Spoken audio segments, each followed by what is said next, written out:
ஒருமுறை கூட எங்களுடைய அன்பின் வாழ்த்துதல்களை நாங்கள் தெரிவிக்கிறோம். Those who are listening to our voice, those who are near and those who are far away, we extend our greetings and our welcome to you once again. ഇന്ന് രാത്രിയിൽ നിങ്ങൾ വളരെയേറെ ദാഹത്തോടെ കർത്തൃ സന്നിധിയിലായിരിക്കുന്നു എന്ന് ഞാൻ വിശ്വസിക്കുന്നു. നിങ്ങളുടെ ദാഹത്തെ പരിശുദ്ധാത്മാവ് തീർക്കുമാറാകട്ടെ. இன்றிரவு ஒரு பெரிய தாகத்தோடு நீங்கள் தேவ சந்நிதியிலே வீற்றிருக்கிறீர்கள் என்று நான் நம்புகிறேன். உங்களுடைய தாகத்தை பரிசுத்த ஆவியானவர் தாமே தீர்த்து வைப்பாராக. I believe that you are all here with a great thirst. May the Holy Spirit quench your thirst. കൃപായുഗത്തിന്റെ അന്ത്യഘട്ടത്തിൽ കർത്താവിന്റെ വീണ്ടും വരവിനോട് അടുത്ത ഒരു പ്രത്യേക കാലഘട്ടത്തിൽ നാം വന്നെത്തിയിരിക്കുന്നു എന്ന് ഞാൻ പ്രത്യേകിച്ച് പറയാതെ ദൈവജനത്തിന് എല്ലാവർക്കും അറിയാം. கிருபையின் காலத்தின் கடைசியிலும் நம்முடைய கர்த்தராகிய இயேசு கிறிஸ்து வரப்போகிறதான ஒரு முக்கியமான ஒரு காலகட்டத்தில் நாம் எல்லாரும் வந்திருக்கிறோம் என்கிறதை தேவனுடைய ஜனங்கள் யாவரும் நான் சொல்லாமலே அறிந்திருப்பீர்கள் என்று நான் நம்புகிறேன். Without my having to tell you, I believe that all the children of God understand that we are in the last phase of the grace period when the Lord Jesus Christ will come again. അധികം താമസിയാതെ ക്രിസ്തു മടങ്ങി വരികയും ഒരു തേജസ്സേറിയ സഭ ഈ ഭൂമിയിൽ നിന്ന് മാറ്റപ്പെടുകയും ചെയ്യും. தாமதமில்லாமல் சீக்கிரமாக இயேசு கிறிஸ்து திரும்பி வருவார். அப்பொழுது ஒரு மகிமையான சபை இந்த பூமியிலிருந்து அவருடைய பட்சத்தில் எடுத்துக்கொள்ளப்படும். Very soon the Lord Jesus Christ will come again. He will not delay, and at that time a glorious church will disappear from this earth. ഈ കാലഘട്ടത്തിൽ ഒരു ദൈവപൈതലിനെ സംബന്ധിച്ചിടത്തോളം അത്യാവശ്യമായ വിഷയം ദൈവസഭ ഏതാണ്, തേജസ്സേറിയ സഭ ഏതാണെന്ന് കണ്ടുപിടിച്ച് അതിനുള്ളിൽ നിൽക്കുക എന്നുള്ളതാണ്. இந்த காலவேளையில் ஒரு உண்மையான தேவனுடைய பிள்ளைக்கு அவசியமா இருக்கிற விஷயம் என்னவென்றால், உண்மையான தேவனுடைய சபை எது, மகிமையான தேவனுடைய சபை எது என்கிறதை கண்டுபிடித்து அந்த சபையினுடைய ஒரு அங்கமாக மாற்றப்பட வேண்டியதுதான். What is most important at this juncture for people of God to understand is that they should find out what is the church of God, what is the glorious church, and they should see that they are in that church. കാരണം ക്രിസ്തു മടങ്ങി വരുന്നത് ക്രിസ്ത്യാനികളെ ചേർക്കുവാനല്ല, വിശുദ്ധന്മാരെ ചേർക്കുവാനല്ല, പക്ഷേ തേജസ്സേറിയ സഭയെ ചേർക്കുവാൻ. காரணம் என்னவென்றால், கர்த்தராகிய இயேசு கிறிஸ்து எல்லா கிறிஸ்தவர்களையும் சேர்த்துக் கொள்ளும்படியாக வரப்போவதில்லை, பரிசுத்தவான்களை சேர்த்துக் கொள்ளும்படியாக வரப்போவதில்லை, மகிமையான ஒரு சபையை சேர்த்துக் கொள்ளும்படியாகவே வருகிறார். The reason is that Jesus is coming again not to gather all the Christians to heaven, nor to take saints away to heaven, but he is coming for a glorious church. അതുകൊണ്ട് വലിയവനായ ദൈവത്തിന്റെ അളവില്ലാത്ത സ്നേഹം നിമിത്തമാണ് ഈ വിഷയത്തെക്കുറിച്ച് ചിന്തിക്കുവാൻ ദൈവം ഇങ്ങനെ ഒരു അവസരം നമുക്ക് തന്നത്. ஆனபடியினால் தான் அளவில்லாத தேவனுடைய அன்பு நிமித்தமாக இந்த விஷயத்தை குறித்து தியானிக்கும்படியாக தேவன் நமக்கு இப்படிப்பட்ட ஒரு சந்தர்ப்பத்தை தந்திருக்கிறார். It is because of the endless love of God towards us that God has given us an opportunity to think of such a thing.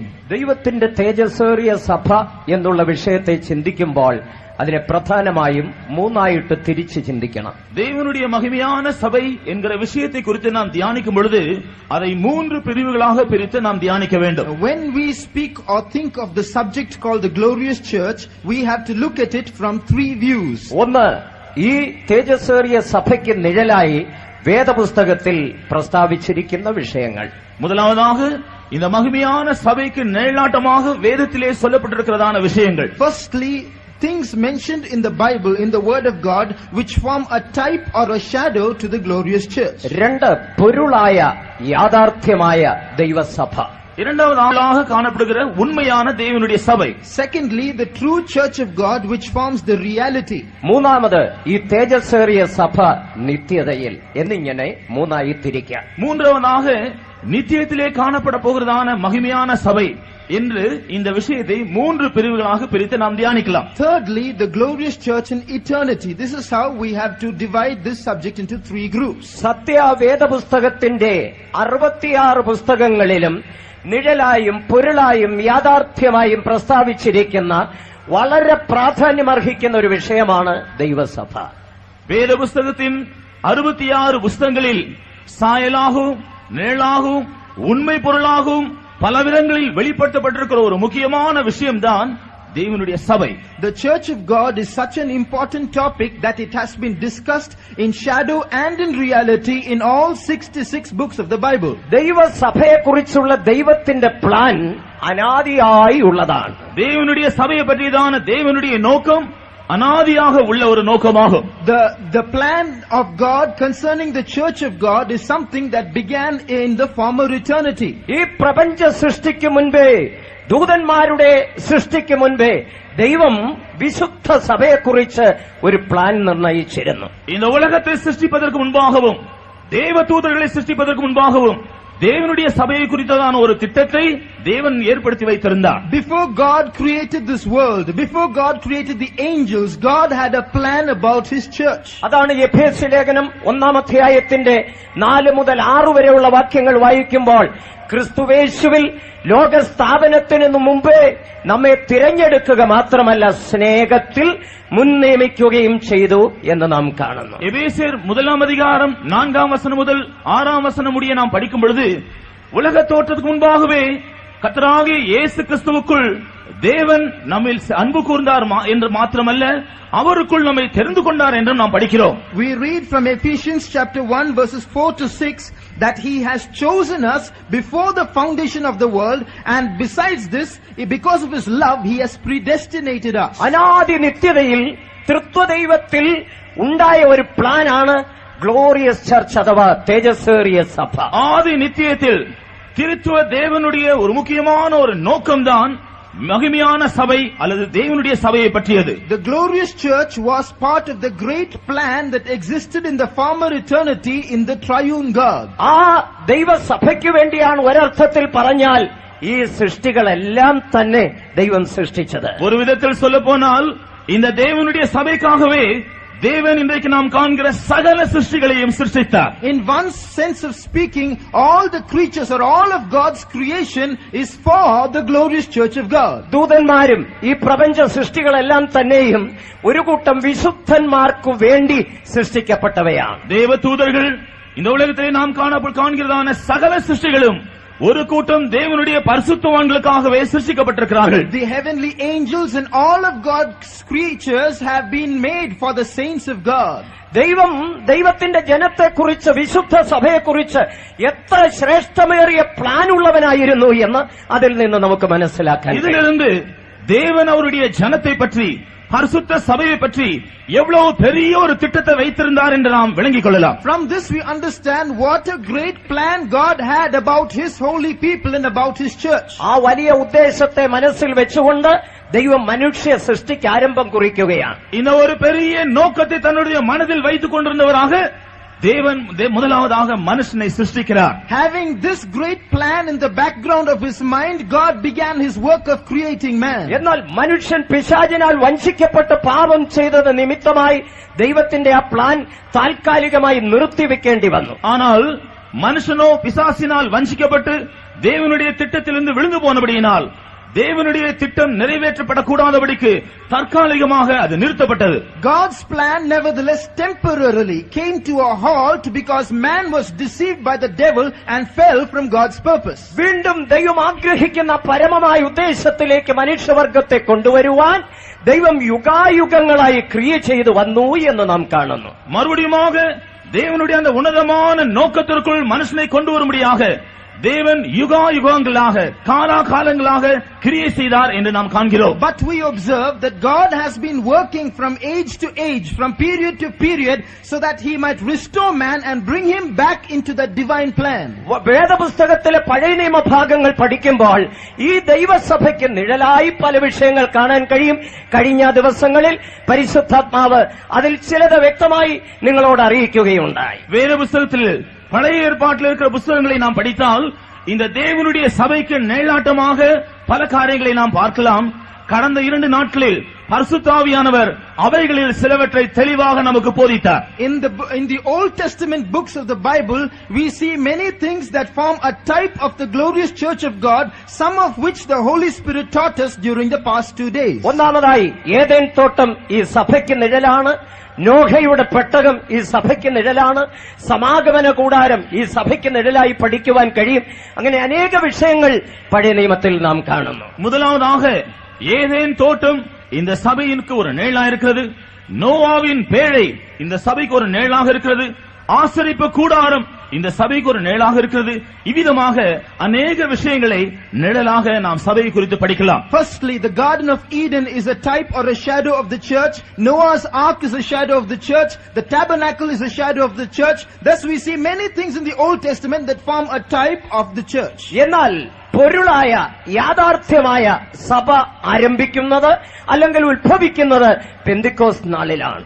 ஆனால் உண்மை பொருளாக அல்லது மெய்யான தேவனுடைய சபை உருவாக்கப்பட்டது அல்லது ஆரம்பித்தது Pentecost நாளிலேதான். But the church of God was formed or began or was inaugurated in reality on the day of Pentecost. ഈ തേജസ്സേറിയ സഭയ്ക്ക് വേണ്ടിയാണ് കർത്താവായ യേശുക്രിസ്തു കാൽവറിയിൽ മരിച്ചത്. இந்த மகிமையான சபைக்காகவே கர்த்தராகிய இயேசு கிறிஸ்து கல்வாரி சிலுவையிலே மரித்தார். It is for this glorious church that the Lord Jesus Christ died on the cross at Calvary. യേശുക്രിസ്തു സഹിച്ച പാടുകളെല്ലാം ഈ തേജസ്സേറിയ സഭയ്ക്ക് വേണ്ടിയായിരുന്നു എന്ന് എബ്രായർ 2:10 നാം പഠിക്കുന്നു. எபிரேயர் 2:10 நாம் படிக்கும் பொழுது நம்முடைய கர்த்தராகிய இயேசு கிறிஸ்து சகித்த பாடுகள் எல்லாம் இந்த மகிமையான சபைக்காகவே அப்படி செய்தார் என்று படிக்கிறோம். From Hebrews chapter 2 verse 10 we read that all the sufferings that Jesus endured was to form this glorious church. തേജസ്സേറിയ സഭ എന്നൊക്കെ പറയുമ്പോൾ സാധാരണഗതിയിൽ എല്ലാവർക്കും സംശയമുണ്ടാകാതെ ഏതാണ് ഭൂമിയിൽ ഇന്ന് അത് ഏത് ഗ്രൂപ്പാണ് എന്നൊക്കെ അറിയാനുള്ള ഒരു ചിന്താഗതി ഒരു പരമാർത്ഥിയായ സത്യാന്വേഷിയായ ഒരു ദൈവപൈതലിന്റെ ഉള്ളിൽ ഉടലെടുക്കുന്ന ഒരു ചോദ്യമാണ്. மகிமையான சபை என்று கேட்கும் பொழுது உண்மையான மகிமையான சபை எது, அது எங்கே இருக்கிறது, எங்கே அதை பார்க்கலாம் என்கிறதான ஒரு கேள்வியும் ஒரு ஆர்வமும் உண்மையான ஒரு தேவனுடைய பிள்ளைக்கு அவருடைய இருதயத்திலே உண்டாகும். Now when we keep repeating this phrase glorious church, a sincere seeker of the truth will immediately have a doubt or a question welling up in his mind saying there are so many churches today, there are so many groups, which of these groups is the glorious church? ഈ കാലഘട്ടത്തിൽ ഏറ്റവും ബുദ്ധിമുട്ടായ ഒരു വിഷയമാണ് സത്യസഭ ഏതാണെന്ന് കണ്ടുപിടിക്കുക എന്നുള്ളത്. இந்த நாட்களில் நமக்கு இருக்கிற மிகவும் கடினமான காரியம் என்னவென்றால் உண்மையான சபை என்ன என்பதை கண்டுபிடிப்பதுதான். One of the most difficult things to do these days is to find out which is the true church. കാരണം ഇന്ന് ലോകത്തിൽ ഏറെക്കുറെ 1600 പരം ക്രിസ്തീയ സമൂഹങ്ങൾ തന്നെയുണ്ട്. ஏனென்றால் இன்றைக்கு உலகத்திலே ஏறக்குறைய 1600 வகைப்பட்டதான கிறிஸ்தவ சமுதாயங்கள் உள்ளன. The reason is in this world there are about 1600 churches or denominations. 100 കോടിയിൽ പരം അംഗസംഖ്യയുള്ള കത്തോലിക്ക സമൂഹം, 100 கோடி ஆட்களுக்கு மேலாக அங்கத்தினர்களாக உள்ளதான கத்தோலிக்க சபை. And we have the Roman Catholic Church which has a member of 100 crore people. 10 കോടിയിലധികം അംഗസംഖ്യയുള്ളതായ യാക്കോബായ സഭ, 10 கோடியிலும் அதிகமான அங்கத்தினர்களை உடையதான யாக்கோபு சபை. And the Jacobite Church which has a population of 10 crore. മാർത്തോമായ CSI CNI തുടങ്ങിയതായ മറ്റും അനേക ക്രിസ്തീയ വിഭാഗങ്ങൾ. மார்த்தோமா சபைகள், அதாவது தென்னிந்திய திருச்சபை, வட இந்திய திருச்சபை என்று தோன்றினதான அநேக கிறிஸ்தவ சபைகள் உள்ளன. And many other churches which propped up like the Marthoma Church, the CSI, the CNI. പെന്തിക്കോസ് വിഭാഗങ്ങൾ തന്നെ എണ്ണമറ്റിന്ന് പെരുകിക്കൊണ്ടിരിക്കുകയാണ്. பெந்தேகோஸ்தே சமுதாயங்களும் கூட கணக்கில்லாமல் இந்த நாட்டில் பெருகிக் கொண்டே வருகின்றன. These days Pentecostal churches are mushrooming without number. ഇന്ന് സഭയ്ക്ക് പേരിടുവാൻ നിവൃത്തിയില്ലാതെ പുതിയ പുതിയ സമൂഹങ്ങൾ ഉടലെടുത്തിട്ട് അവയ്ക്ക് എന്ത് പേരിടണമെന്ന് അറിയാതെ ഒരു കൂട്ടർ വിഷമിക്കുകയാണ്. പേര് കണ്ടുപിടിക്കാനാണ് ഇപ്പോൾ ബുദ്ധിമുട്ട്. இன்றைக்கு பல கிறிஸ்தவ சமுதாயங்கள் புதியதாக தோற்றுவிக்கப்பட்டு தங்களுடைய சபைக்கு என்ன பெயர் வைக்கிறது என்று தெரியாமல் அங்கலாய்க்கிறார்கள். தாங்கள் உண்டாக்கின சபைக்கு ஒரு பெயரை கொடுப்பது அவர்களுக்கு கடினமாக இருக்கிறது. Today if a new church props up they face a new problem. The thing is there are so many churches today with so many names. The new churches are now running out of names to give their church. എല്ലാം ഒരേ രൂപത്തിൽ, ഒരേ ഭാവത്തിൽ, ഒരേ സ്വരത്തിൽ ഒരുമിച്ച് ഒരുപോലെ നിൽക്കുന്നത് കണ്ടാൽ സത്യത്തെ തിരിച്ചറിയുവാൻ ബുദ്ധിമുട്ടുണ്ടാകും. எல்லாரும் ஒரே நிலைமையிலும் ஒரே விதத்திலும் ஒரே தன்மையிலும் ஒன்றாக காணப்படுவதை பார்த்தால் உண்மையான சத்தியத்தை கண்டுபிடிப்பது மிகவும் கடினமாக இருக்கும். But if you see all people standing together, living together in the same way, doing the same thing, to find out the truth will be difficult. രൂപത്തിലും ഭാവത്തിലും എല്ലാം ഒരുപോലെ തന്നെ എന്ന് തോന്നിപ്പോകുന്നു. சாயலிலும் நடவடிக்கைகளிலும் எல்லாம் ஒன்றாகவே இருக்கிறது என்று ஒருவேளை காணப்படலாம். It might look outwardly that all things appear the same. എന്നാൽ ഇതിനകത്ത് സത്യമായത് ദൈവത്തിന്റെ സഭ ഒന്ന് മാത്രമേ ഉള്ളൂ. അതേതാണെന്ന് കണ്ടുപിടിക്കുക, അതാണ് ബുദ്ധിമുട്ട്. இவை எல்லாவற்றின் மத்தியிலும் உண்மையான ஒரு தேவனுடைய சபை உண்டு. அது எது என்பதை கண்டுபிடிப்பதுதான் கஷ்டமான ஒரு விஷயம். But in the midst of all these churches, the fact is there is one true church of God. Finding that is the ordeal. പ്രിയ സ്നേഹിതരെ, എല്ലാം സത്യമാണെന്ന് തെറ്റിദ്ധരിക്കരുത്. ഇതിന്റെ മധ്യത്തിൽ സത്യം ഒന്ന് മാത്രമേ ഉള്ളൂ. அருமையான நண்பர்களே, காண்கிறதெல்லாம் உண்மையான சபைகள் என்று தவறாக விளங்கிக் கொள்ள வேண்டாம். இவைகளின் மத்தியில் ஒரே ஒரு தேவனுடைய உண்மையான சபை உண்டு. Dear beloved, don't think that everything you see around you is true. In the midst of all, you must understand that truth is just one. ഈ സത്യസഭയെ കണ്ടുപിടിക്കുവാൻ നമ്മെ സഹായിക്കുന്നത് ദൈവത്തിന്റെ വചനം മാത്രമാണ്. இந்த உண்மையான சபையை கண்டுபிடிக்க நமக்கு உதவி செய்வது தேவனுடைய வசனம் ஒன்று மாத்திரம்தான். The word of God, the Holy Bible, is our only guide to find out the true church. മത്തായിയുടെ സുവിശേഷം 16-ാം അധ്യായം 18-ാം വാക്യത്തിൽ യേശുക്രിസ്തു തിരുസഭയെക്കുറിച്ച് ഇപ്രകാരം ഒരു പ്രസ്താവന ചെയ്യുന്നു. மத்தேயு சுவிசேஷம் 16-ாம் அதிகாரம் 18-ாம் வசனத்திலே திருசபையை குறித்து கர்த்தராகிய இயேசு கிறிஸ்து இவ்விதமாக உரைக்கிறார். The Lord Jesus Christ made a comment or described the church of God in Matthew 16:18 in this manner. യേശു പറയുന്നത് ഇങ്ങനെയാണ്: ഈ പാറമേൽ ഞാൻ എന്റെ സഭയെ പണിയും, പാതാള ഗോപുരങ്ങൾ അതിനെ ജയിക്കുകയില്ല. இயேசு கிறிஸ்து இங்கே விதமாய் சொல்லியிருக்கிறார், இந்த கல்லின் மேல் என் சபையை கட்டுவேன், பாதாளத்தின் வாசல்கள் அதை மேற்கொள்வதில்லை. Jesus said, upon this rock will I build my church, and the gates of hell shall not prevail against it. ഈ പാറമേൽ എന്ന് പറഞ്ഞാൽ, വിസ്തരിക്കാതെ ഒറ്റവാക്കിൽ പറയട്ടെ, ക്രിസ്തുവാകുന്ന പാറമേൽ പണിയപ്പെടുന്നതാണ് ദൈവസഭ. இந்த கல்லின் மேல் என்று சொல்லும் பொழுது அதற்கு அதிக விளக்கம் இல்லாமல் ஒரே வார்த்தையில் சொல்ல வேண்டும் என்றால், கர்த்தராகிய இயேசு கிறிஸ்துவாகிய கல்லின் மேல் கட்டப்படுகிறதான உண்மையான சபை. Upon this rock will I build my church. The rock is, without mincing words, the Lord Jesus Christ himself. So this is the church which is built on Jesus. അപ്പോസ്തലനായ പൗലോസിന്റെ ഭാഷയിൽ എഫേസ്യർ 2:20 വായിക്കുന്നു, ക്രിസ്തുയേശു എന്ന മൂലക്കല്ലിന്മേൽ പണിയപ്പെടുന്നതാണ് ദൈവസഭ.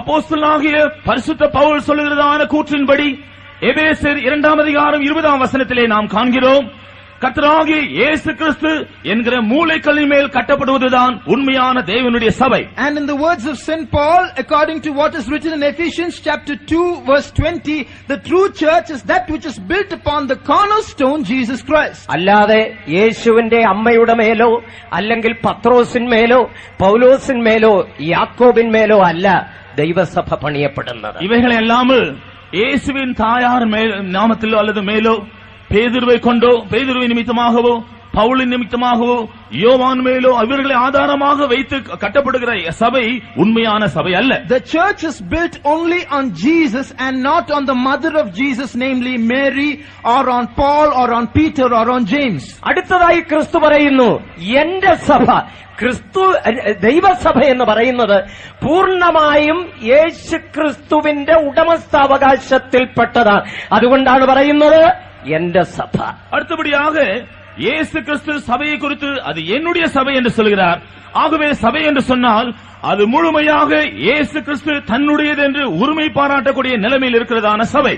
So we also see in Matthew 16:18, Jesus himself says, it is my church. From this we understand that the church entirely belongs to Jesus. അതിന്റെ അർത്ഥം യേശുക്രിസ്തുവിന്റെ സഭയുടെ മേൽ സിംഹാസനമിട്ട് അതെന്റേതാണെന്ന് അവകാശവാദം ഉന്നയിക്കുവാൻ ഒരു വ്യക്തിക്കും ദൈവം അനുവാദം കൊടുത്തിട്ടില്ലെന്നാണ്. അതിന്റെ അർത്ഥം என்னவென்றால், இயேசு கிறிஸ்துவுக்கு சொந்தமாயிருக்கிறதான சபையிலே தன்னுடைய சிங்காசனத்தை வைத்து அதன் மேல் வீற்றிருந்து என்னுடைய சபை என்று உரிமை பாராட்ட ஒரு நபருக்கும் அதிகாரம் இல்லை என்பது தெளிவாகிறது. From this we understand that God has not given any human being on earth any authority to place a throne on the church of God and call it his church. ഇന്ന് പലരും ദൈവസഭയ്ക്കുമേൽ പല വിശുദ്ധന്മാരുടെയും നാമം ഉദ്ധരിച്ചുകൊണ്ട് അവരവരുടെ സിംഹാസനങ്ങളെ സ്ഥാപിച്ചിരിക്കുന്നു. இன்றைக்கு அநேகரும் தேவனுடைய சபையின் மேல் பல பரிசுத்தவான்களுடைய சிங்காசனங்களை வைத்து அவர்களுடைய நாமங்களில் சபைகளை அவர்கள் பெயரிட்டுக் கொண்டிருக்கிறார்கள். These days many people are establishing churches on the names of certain saints and are building up those churches on the names of the saints. ദൈവസഭ ക്രിസ്തുവിന്റേതാണ്. தேவனுடைய சபை கிறிஸ்துவுக்கு சொந்தமானது. The church of God is Christ's. ദൈവത്തിന് മഹത്വം ഉണ്ടാകട്ടെ. தேவனுக்கு மகிமை உண்டாவதாக. Glory be to God. ഇന്ന് മറ്റൊരു തെറ്റിദ്ധാരണയുണ്ട്. ലോകത്തിലുള്ള ഈ അനേക ക്രിസ്തീയ വിഭാഗങ്ങളിൽ നിന്ന് നല്ല മനുഷ്യരെ മാത്രം ചേർത്തെടുത്ത് കർത്താവിന്റെ രഹസ്യവരവിൽ കൊണ്ടുപോകുമെന്ന് തെറ്റിദ്ധരിക്കുന്നവരുണ്ട്. இன்றைக்கு ஜனங்களுக்குள் காணப்படுகிற மற்றொரு தவறான அபிப்பிராயம் என்னவென்றால், தேவனுடைய சபையில் ஜனங்கள் மத்தியில் இருக்கிற நல்ல ஆட்களை மாத்திரம் தெரிந்தெடுத்து இயேசு கிறிஸ்து வரும்பொழுது கொண்டு போவார் என்று நினைக்கிறார்கள். There is another wrong opinion that pervades people these days. They feel that when Jesus comes, he will take away all the good people from different churches and leave the others behind. കാരണം എല്ലാ ഗ്രൂപ്പുകളിലും നല്ല മനുഷ്യരുണ്ട്. യേശു വരുമ്പോൾ ഈ ഗ്രൂപ്പുകളിൽ നിന്നൊക്കെ നല്ല മനുഷ്യരെ പ്രത്യേകം തിരഞ്ഞെടുത്ത് മധ്യാകാശത്തിൽ കൊണ്ടുപോയി ഒരുമിച്ച് ചേർത്ത് സ്വർഗത്തിലേക്ക് കൊണ്ടുപോകും എന്ന് ധരിക്കുന്നവരുണ്ട്, അങ്ങനെ പഠിപ്പിക്കുന്നവരുമുണ്ട്. காரணம் என்னவென்றால், எல்லா சபைகள் சமூகங்களிலும் நல்ல ஆட்கள் இருக்கத்தான் செய்கிறார்கள். ஆகவே இயேசு வரும் பொழுது இந்த நல்ல மனுஷரை எல்லாம் ஒன்றாக சேர்த்து ஆகாயங்கள் மேக மண்டலத்தில் அவர்களை கொண்டு போய் ஒன்றாக சேர்த்து அதன் பின்பு அவர்களை பரலோகத்துக்கு கொண்டு போவார் என்று அநேகர் நினைக்கிறார்கள். அப்படி போதிக்கவும் செய்கிறார்கள். The reason is there are sincere and good people in every denomination or church. So the feeling is when Jesus comes, he will take all those good people, gather them together in midair, and the Lord will take them away. There are people who think in this manner and there are people who teach this too. സാമാന്യമായ ബുദ്ധിയിൽ ചിന്തിച്ചാൽ തന്നെ അപ്രകാരം ഒരു സംഭവം നടക്കുകയാണെങ്കിൽ അങ്ങനെ ചേർക്കപ്പെടുന്ന സഭ ഏറ്റവും വലിയ നരകം തന്നെയായിരിക്കും. இயற்கையாக நாம் நினைக்கிறபடி அப்படி நல்லவர்கள் எல்லாம் சேர்த்து ஒரு சபை உருவாக்கப்படும் என்றால் அந்த சபை சொல்ல போனால் நரகம் போலதான் இருக்கும். Now if we think along these lines naturally that all people from different groups will be gathered together as one church, that one church will land up in hell.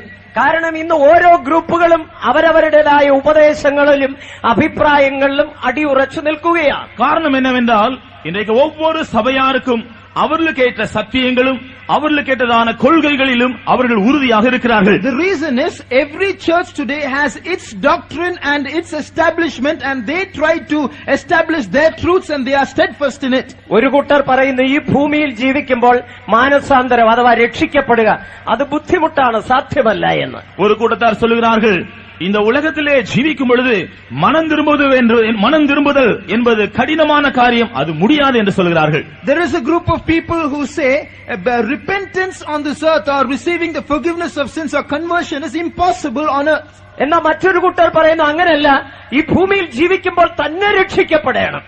ஆனால் வேறொரு கூட்டத்தார் சொல்கிறார்கள், அப்படி அல்ல, இந்த பூமியிலே ஜீவிக்கும் பொழுதே ரட்சிக்கப்பட்டு இருக்க வேண்டும். No, and another group of people will say, no, that's wrong. When you are on this earth itself, you should be saved. എന്നാൽ അവർ പറയുന്നു, വിശ്വാസ സ്നാനം, മുഴുകൽ സ്നാനം അതിന്റെ ഒന്നും ആവശ്യമില്ല, മാനസാന്തരപ്പെട്ടാൽ മാത്രം മതിയെന്ന്. மேலும் அவர்கள் சொல்கிறது என்னவென்றால், விசுவாசித்து ஞான ஸ்நானம் பெற வேண்டும், பரிசுத்த ஆவி பெற வேண்டும் என்பதெல்லாம் அவசியமில்லை, உண்மையாக மனம் திரும்பி இருந்தால் போதும். And that group which says you should be saved on earth, they say you don't have to take water baptism or receive the Holy Spirit. If you're saved, that's enough. മറ്റൊരു കൂട്ടർ പറയുന്നു, മാനസാന്തരവും സ്നാനവും വേണം, പരിശുദ്ധാത്മാവെന്ന് പറയുന്ന ഒന്നില്ല, അത് ഭൂതത്തിന്റെ ആത്മാവാണ്, ഈ അന്യഭാഷ എന്ന് പറയുന്നത് വെറുതെ പറയുന്നതാണ് എന്ന് പറയുന്ന വേറൊരു கூட்டத்தார் சொல்கிறது என்னவென்றால், மனம் திரும்புதல் அவசியம்தான், ஞான ஸ்நானம் பெறுதலும் அவசியம்தான், ஆனால் பரிசுத்தாவி என்ற ஒன்று இல்லை, அது பிசாசின் ஆவிதான். அவர்கள் பேசுகிற அந்நிய பாஷை எல்லாம் ஒன்றுமில்லை என்று சொல்லி பேசுகிற வேறொரு சபையார் உண்டு. And there is a third group of people who say, yes, you must be saved and you must take water baptism, but there is nothing called the infilling of the Holy Spirit. These people are getting filled with evil spirits. There is nothing like speaking in tongues. മറ്റു ചില ഗ്രൂപ്പുകൾ പറയുന്നു, മാനസാന്തരവും സ്നാനവും അഭിഷേകവും ഒക്കെ വേണം, പക്ഷേ ഈ പ്രതിഷ്ഠിക്കപ്പെട്ട ശുശ്രൂഷ അങ്ങനൊന്നുമില്ല, അധ്യക്ഷനേക ഭാര്യ അങ്ങനെയൊക്കെ ആയിരുന്നാൽ മതി എന്ന് പറയുന്നു. வேறொரு சபையார் சொல்கிறார்கள், ரட்சிக்கப்படுதல் அவசியம், ஞான ஸ்நானம் பரிசுத்த ஆவி பெறுவதெல்லாம் அவசியம்தான், ஆனால் அதற்கு பின்பு பிரதிஷ்டை செய்யப்பட்டதான ஊழியக்காரர்கள் எல்லாம் ஒன்றும் அவசியம் இல்லை, சாதாரண பாதிரியார்களோடு சேர்ந்திருந்தால் போதும் என்று சொல்கிறார்கள். And there is another group of people who will say, yes, you must repent and you must take water baptism, you must receive the Holy Spirit, but this consecrated ministry, you don't need all those things. You just have fellowship with an ordinary servant of God. ഇവരുടെ എല്ലാം ഇടയിൽ നിന്ന് ഒരു കൂട്ടം നല്ല മനുഷ്യരെ തെരഞ്ഞെടുത്ത് മധ്യാകാശത്തിൽ കൊണ്ടുപോയി ഒന്നാക്കിയാൽ, അവരെ കൊണ്ടുപോയി സ്വർഗത്തിൽ വെച്ചാൽ, ഇവരുടെ ഇടയിലുള്ള പ്രശ്നങ്ങൾ തീർക്കാനേ കർത്താവിന് സമയം കാണുകയുള്ളൂ. இப்படிப்பட்டதான பல அபிப்பிராயங்கள் உள்ளதான சபைகளில் இருக்கிற நல்ல மனுஷரை எல்லாம் சேர்த்து பரலோகத்தில் கொண்டு போய் கர்த்தர் வைப்பார் என்றால் அவர்களுடைய அபிப்பிராயத்திற்கு பரிகாரம் செய்வதற்கே நம்முடைய ஆண்டவருக்கு நேரம் போதாது. If from all these groups sincere or good people are taken up to heaven to form one church in heaven, I think God will have just enough time to set up a court in heaven and solve all their problems. അപ്രകാരം കൂട്ടിച്ചേർക്കപ്പെടുന്നവർ തന്നെ ഒരു നരകമായിരിക്കും. കാരണം ഒരു കൂട്ടർ പറയും മാനസാന്തരം വേണ്ട, വേറൊരു കൂട്ടർ പറയും സ്നാനം വേണ്ട, വേറൊരു കൂട്ടർ പറയും അഭിഷേകം വേണ്ട, വേറൊരു കൂട്ടർ പറയും ജയജീവിതം വേണ്ട. ഇങ്ങനെ ഇവര് തമ്മിൽ തന്നെ ഒരു വലിയ നരകം തന്നെയായിരിക്കും. இவர்களெல்லாம் சேர்க்கப்பட்ட ஒரு கூட்டமே நரகமாக இருக்கும் என்று நான் சொன்னேன். காரணம் என்னவென்றால் ஒரு கூட்டத்தார் மனம் திரும்புதல் வேண்டாம் என்பார்கள், வேறொரு கூட்டத்தார் ஞானஸ்நானம் வேண்டாம் என்று சொல்வார்கள், வேறொரு கூட்டத்தார் பரிசுத்தாவி வேண்டாம் என்று சொல்வார்கள், இன்னொரு கூட்டத்தார் ஜெயஜீவியமே வேண்டாம் என்று சொல்வார்கள். இப்படி இவர்கள் எல்லாம் ஒவ்வொரு அபிப்பிராயம் சொல்லிக்கொண்டு அந்த கூட்டம் முழுவதும் நரகமாகவே இருக்கும். If such a church lands up in heaven, that heaven will only be a veritable hell, because you will find one group saying there is no need to repent, another group saying you have to repent, another group saying no, you have to take baptism also. They will be fighting with each other. പ്രിയ സ്നേഹിതരെ, ഇതാണ് സത്യം. തേജസ്സേറിയ സഭ ഈ ഭൂമിയിൽ വച്ചു തന്നെ ഒരേ ശരീരമായി, ഒരേ ഉപദേശത്തിൻ കീഴിൽ, ഒരേ വിശ്വാസത്തിൻ കീഴിൽ, ഒരേ ആത്മാവിനാൽ ഒന്നായി പണിയപ്പെടുന്നതാണ്. அருமையானவர்களே, உண்மையான சத்தியம் என்னவென்றால் மகிமையான சபை என்று சொல்வது ஒரே சரீரமாக, ஒரே விசுவாசத்தின் மேல், ஒரே சத்தியத்தின் மேல், ஒரே ஆவிக்குள்ளாக இந்த பூமியிலேயே கட்டி எழுப்பப்படுகிறது. The truth, beloved, is that the church of God should be formed by one spirit into one body under the one doctrine and one faith. ഈ ലോകത്തിൽ നിങ്ങൾ ആയിരിക്കുമ്പോൾ തന്നെ ഒരേ ഉപദേശത്തിൻ കീഴിൽ, ഒരേ വിശ്വാസത്തിൽ, ഒരേ ആത്മാവിനാൽ ഒരു ശരീരമായി പണിയപ്പെടുന്നില്ലെങ്കിൽ ക്രിസ്തുവിന്റെ മടങ്ങിവരവിൽ തേജസ്സേറിയ സഭയായി മാറ്റപ്പെടുവാൻ ഒരു നാളും സാധ്യമല്ല. இந்த பூமியில் இருக்கும் பொழுதே ஒரே விசுவாசத்திலும், ஒரே உபதேசத்திலும், ஒரே ஆவியிலும், ஒரே சரீரமாக நீங்கள் கட்டியெழுப்பப்பட முடியாவிட்டால் கர்த்தராகிய இயேசு கிறிஸ்து வரும் பொழுது மகிமையான சபையாய் காணப்படுவது உங்களுக்கு முடியவே முடியாது. If the church cannot be formed into one body by the one spirit through one faith and one doctrine while on this earth itself, then it cannot be one church or cannot be caught up at the coming of the Lord. Never. ആകയാൽ ഈ നാളുകളിൽ ദൈവസഭ ഏതാണെന്ന് കണ്ടുപിടിച്ച് അതിനുള്ളിൽ നിൽക്കുക നമ്മുടെ അത്യാവശ്യമായ കാര്യമാണ്. ஆகவே இந்த நாட்களில் உண்மையான தேவனுடைய சபை எது என்கிறதை கண்டுபிடித்து அதற்குள்ளே கடந்து வர வேண்டியதுதான் நமக்கு இன்றியமையாத ஒரு அவசியமாகும். Our duty and our need today is to find out which is the true church of God and stand in it. ദൈവസഭയെ, സത്യസഭയെ കണ്ടുപിടിക്കുവാൻ ദൈവവചനത്തിന്റെ അടിസ്ഥാനത്തിൽ 4 വിഷയങ്ങൾ ചിന്തിച്ചാൽ മതിയാകും. അപ്പോൾ ദൈവസഭയെ നിങ്ങൾക്ക് കണ്ടെത്തുവാൻ കഴിയും. உண்மையான தேவனுடைய சபையை கண்டுபிடிக்கும்படியாக வேதவசனத்தின் அடிப்படையில் 4 விஷயங்களை நாம் கவனித்தால் போதும், உண்மையான சபையை கண்டுபிடித்து விடலாம். To find out the true church of God, all we have to do is find out 4 things in the light of God's word, and we can find out God's true church. ഒന്ന്, സഭയുടെ അടിസ്ഥാന ഉപദേശങ്ങൾ. முதலாவதாக சபையினுடைய அஸ்திபார உபதேசங்கள். One is the foundation doctrines of the church. യഥാർത്ഥമായ ദൈവസഭയ്ക്ക് അടിസ്ഥാനമായ ഉപദേശങ്ങളുണ്ട്. உண்மையான தேவனுடைய சபைக்கு அஸ்திபாரமான உபதேசங்கள் உள்ளன. The true church of God will have foundation or basic doctrines. എബ്രായ ലേഖനം 6-ാം അധ്യായം 1-ാം വാക്യത്തിൽ അടിസ്ഥാന ഉപദേശങ്ങളെ കുറിച്ച് നമുക്ക് കാണാൻ കഴിയും. எபிரேயர் 6-ாம் அதிகாரம் 1-ாம் வசனத்திலே மூல உபதேசங்கள், அடிப்படை உபதேசங்களை குறித்து நாம் படிக்கலாம். In Hebrews chapter 6 verse 1, we can read of the principles of the doctrines or basic doctrines. അടിസ്ഥാനമായ ഉപദേശങ്ങളില്ല എങ്കിൽ ഒരിക്കലും ഒരു സഭ ഒരുക്കപ്പെടുകയില്ല. அஸ்திபாரங்களை போன்ற உபதேசங்கள் இல்லாவிட்டால் ஒரு காலம் சபையானது ஆயத்தமாக்கப்பட முடியாது. A church can on no account be prepared if it does not have basic doctrine. ഇന്ന് ക്രിസ്തീയ ഗോളത്തിൽ പലരും ഉണർവിന് മാത്രം പ്രാധാന്യം നൽകുന്നു. இன்றைக்கு கிறிஸ்தவ உலகத்திலே அநேகர் ஒரு எழுப்புதலுக்கு மாத்திரம் முக்கியத்துவம் கொடுக்கிறார்கள். These days Christians are giving importance only to revival. ക്രിസ്തീയ ജീവിതത്തിൽ ഉണർവ് അത്യന്താപേക്ഷിതമാണ്, ഞാനതിനെ നിഷേധിക്കുകയില്ല. പക്ഷേ ഉണർവ് കൊണ്ട് മാത്രം ദൈവസഭ ഒരുക്കപ്പെടുകയില്ല. கிறிஸ்தவ உலகத்திலே எழுப்புதல் என்று சொல்வது மிக மிக அவசியமான ஒரு விஷயம்தான். அது வேண்டாம் என்று நான் சொல்லவே இல்லை. என்றாலும் எழுப்புதலினால் மாத்திரம் ஒரு சபை ஆயத்தமாக்கப்பட முடியாது. Revival is very necessary in the Christian world. I do not deny it at all. But by mere revival, the church cannot be prepared. അതുകൊണ്ടാണ് ആദം ഹവ്വമാരെ കുറിച്ച് പഠിക്കുമ്പോൾ ഹവ്വായെ കുറിച്ച് ഇങ്ങനെ പറയുന്നു, ആദാമിന്റെ അസ്ഥിയിൽ നിന്ന് അസ്ഥിയും മാംസത്തിൽ നിന്ന് മാംസവും. ஆகவேதான் ஆதாம் ஏவாளை குறித்து நாம் படிக்கும் பொழுது ஏவாளை குறித்து நாம் இப்படி வேதத்தில் நாம் படிக்கிறோம், அவள் அவனுடைய எலும்பில் எலும்பும் மாம்சத்தில் மாம்சவுமாக இருந்தாள். And that is why about Eve, Adam says, about when we study about Adam and Eve, Adam says, this is now bone of my bones and flesh of my flesh, referring to Eve. ദൈവസഭയെ കുറിച്ച് പഠിക്കുമ്പോൾ ക്രിസ്തുവിന്റെ അസ്ഥിയും ക്രിസ്തുവിന്റെ മാംസവുമാണ് ദൈവത്തിന്റെ സഭ. தேவனுடைய சபையை குறித்து நாம் படிக்கும் பொழுதும் இயேசு கிறிஸ்துவினுடைய எலும்புகளும் அவருடைய மாம்சமும் தான் தேவனுடைய சபை என்று சொல்லப்படுவது. Speaking of the church of God, we read that we are members of his body, of his flesh and of his bones. അസ്ഥി എന്നുള്ളത് ഉപദേശത്തെയും ഈ മാംസം അതിനേറ്റ ജീവിതത്തെയും കാണിക്കുകയാണ്. இந்த எலும்பு என்று சொல்வது உபதேசத்தையும் அந்த மாம்சம் என்று சொல்வது அதற்கேற்ற ஜீவியத்தையும் காண்பிக்கிறது. Bones are really the doctrines of the church and the flesh is the life that we have to live accordingly. ഒരു മനുഷ്യ ശരീരം നിവരെ നിൽക്കണമെങ്കിൽ അസ്ഥിയും മാംസവും അതിന്റേതായ നിലയിൽ യോജിപ്പിക്കപ്പെടുമ്പോഴാണ് ഒരു വ്യക്തിയായി നിൽക്കുവാൻ കഴിയുന്നത്. ஒரு மனுஷ சரீரம் நிமிர்ந்து நல்ல ஒரு உருவத்தில் நிற்க வேண்டும் என்றால் அந்த சரீரத்தில் இருக்கிறதான எலும்புகளும் மாம்சமும் சேர்ந்து ஒன்றாக இசைக்கப்பட்டால் மாத்திரமே ஒரு நபராக ஒரு ஆளாக அது காணப்பட முடியும். For a man to stand upright, only if the bones and the flesh in due coordination are compactly knit together will that man be able to stand in a human form. ഒരൊറ്റ അസ്ഥി പോലും ഇല്ലാത്ത ഒരു മനുഷ്യനെ നിങ്ങളൊന്ന് ഭാവനയിൽ ചിന്തിച്ചു നോക്കൂ. അവന് നേരെ നിൽക്കാൻ കഴിയില്ല, ഇരിക്കാൻ കഴിയില്ല. ഒരു വലിയ പാത്രത്തിൽ മാംസക്കഷ്ണമായി എടുത്തുകൊണ്ട് പോകാം, അതേ പറ്റുള്ളൂ. ஒரு மனுஷன் எலும்புகளே இல்லாத ஒரு மனுஷனை நீங்கள் சற்று கற்பனை செய்து பாருங்கள். அந்த மனுஷனுக்கு நிற்க முடியாது, உட்கார முடியாது. ஒரு பாத்திரத்திலே வைக்கப்பட்ட ஒரு மாம்ச பிண்டத்தை போலதான் அவன் இருப்பான். You think of a man, just imagine a man who has no bones at all. He will have no shape at all. He will just be down on the ground all the time. You will have to carry him in a basket. അടിസ്ഥാന ഉപദേശങ്ങളില്ലാത്ത സഭ അസ്ഥിയില്ലാത്ത മാംസപിണ്ഡം പോലെ ആയിരിക്കും. ஆகவே அஸ்திபார உபதேசங்கள் இல்லாத சபை எலும்புகள் இல்லாமல் இருக்கிற ஒரு மாம்ச பிண்டத்தை போன்றுதான் இருக்கிறது. So a church that has no doctrines will be like a human being who is just a mass of flesh. എന്നാൽ തിരിച്ചും ചിന്തിക്കണം, അസ്ഥി മാത്രമേ ഉള്ളൂ, മാംസമില്ല എങ്കിൽ, ഉപദേശം മാത്രമേ ഉള്ളൂ, ജീവിതമില്ല എങ്കിൽ കേവലം ഒരു അസ്ഥികൂടം മാത്രമായിരിക്കും. மற்றொரு பக்கத்திலும் நாம் அதை சிந்திக்க வேண்டும்.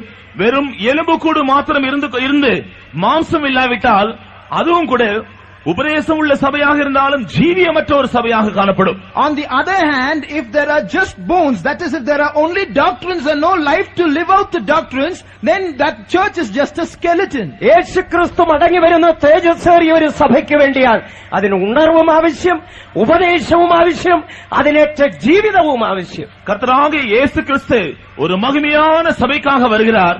அந்த சபையிலே உபதேசங்கள் அவசியம், அந்த சபையிலே ஜீவியம் அவசியம், அந்த சபையிலே எழுப்புதலும் அவசியமாயிருக்கிறது. God's glorious church is one where you need revival and you need doctrines and you need a life according to it too. നാം വായിച്ച വേദഭാഗത്തിലേക്ക് വരുമ്പോൾ ദൈവസഭയ്ക്ക് ഉണ്ടായിരിക്കേണ്ടുന്ന ചില വിശേഷതകളെ കുറിച്ച് അവിടെ വായിക്കുന്നു. நாம் படித்ததான வேத பகுதியிலே நாம் மறுபடியும் சிந்திக்கும் பொழுது தேவிக்கு விசேஷமான அனுபவங்களை அங்கே காண்கிறோம். When we return to the scripture portion we first read, we read certain important things about the church of God. ദൈവത്തിന്റെ സഭയിൽ രണ്ട് കാര്യം ഉണ്ടായിരിക്കരുത്, മൂന്ന് കാര്യം ഉണ്ടായിരിക്കണം. രണ്ട് കാര്യം ഉണ്ടായിരിക്കരുത്, മൂന്ന് വിഷയം ഉണ്ടായിരിക്കണം. நாம் தேவனுடைய சபையிலே பார்க்கும் பொழுது இரண்டு காரியங்கள் ஏற்கனவே காணப்படுகிறது. രണ്ട് കാര്യം പാടില്ല. இரண்டு காரியங்கள் காணப்படக்கூடாது, மூன்று காரியங்கள் அதிலே காணப்பட வேண்டும். When we consider the church of God should not have two things and should have three things. ദൈവത്തിന്റെ സഭയിൽ കറയുണ്ടായിരിക്കാൻ പാടില്ല. தேவனுடைய சபையிலே கரை இருக்கக்கூடாது. The church of God should not have what is called spot. ദൈവസഭയിൽ ചുളുക്കമുണ്ടായിരിക്കാൻ പാടില്ല. தேவனுடைய சபையிலே திரை இருக்கக்கூடாது. Secondly, the church of God should not have any wrinkle. കറ എന്ന് പറയുമ്പോൾ മൂന്ന് വിധത്തിൽ മനുഷ്യൻ കറപ്പെടാം. கரை என்று நாம் சிந்தித்தால் மனுஷன் மூன்று விதங்களிலே கரைப்படலாம். When we speak of spot, a man can be spotted in three ways. ഒന്ന് പാപത്താൽ കറപ്പെടാം. ஒன்று பாவத்தினால் கரைப்படுவது. He can be spotted by sin. പാപം മൂന്ന് നിലയിൽ മനുഷ്യനെ കറപ്പെടുത്തുന്നു. ഒന്ന് പ്രവൃത്തിയാൽ, രണ്ട് സ്വഭാവത്താൽ, മൂന്ന് ചിന്തയാൽ. பாவமானது ஒரு மனுஷனை மூன்று விதத்திலே கரைப்படுத்துகிறது. ஒன்று பாவ கிரியைகளினால், இரண்டாவதாக பாவ சுபாவத்தினால், மூன்றாவதாக பாவத்தின் சிந்தனையினால் மனுஷன் கரைப்படுகிறான். Sin can defile or spot man in three ways. One is by his works, secondly by his character, thirdly by his thoughts. എന്ന് പറഞ്ഞാൽ മനസ്സിലും ഹൃദയത്തിലും ശരീരത്തിലും പാപത്താൽ മലിനപ്പെടുന്നു. இன்னொரு விதத்தில் சொல்ல வேண்டும் என்றால் மனுஷனுடைய மனதிலும் இருதயத்திலும் சரீரத்திலும் பாவத்தினாலே அவன் தீட்டுப்படுகிறான். In other words, man is defiled by sin in his mind, in his heart and in his body. ഇപ്രകാരം പാപത്താൽ കറപ്പെട്ട ഒരു വ്യക്തിക്ക് വിശുദ്ധ സഭയായിരിക്കാൻ കഴിയില്ല. இவ்விதமாய் பாவத்தினாலே கரைப்பட்டதான ஒரு நபருக்கு பரிசுத்த சபையாக இருக்க முடியாது. A man who is spotted or defiled by sin cannot be part of the glorious church. ഒരുപക്ഷേ നിങ്ങളുടെ പ്രവൃത്തിയിൽ പാപമില്ലായിരിക്കും, സ്വഭാവത്തിലും ചിന്തയിലും പാപത്താൽ കറപ്പെട്ടിട്ടുണ്ടെങ്കിൽ, കറപ്പെടുന്നെങ്കിൽ വിശുദ്ധ സഭയായിരിക്കാൻ നിങ്ങൾക്ക് കഴിയില്ല.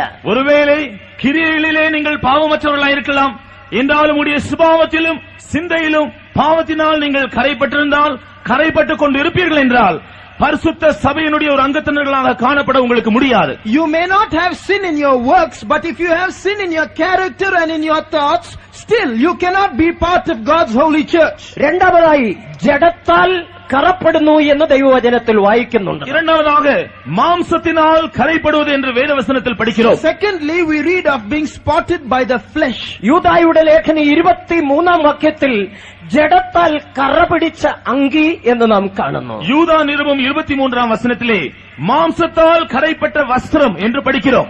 Now in Jude chapter 2, verse 23, we read of garments spotted by the verse 23, we read of garments spotted by the flesh. ജഡത്തിൻ ചിന്തയാലോ, ജഡത്തിൻ സ്വഭാവത്താലോ, ജഡത്തിൻ പ്രവൃത്തികളാലോ ഒരുവൻ മലിനപ്പെടുന്നെങ്കിൽ തേജസ്സേറിയ സഭയ്ക്കുള്ളിലല്ല.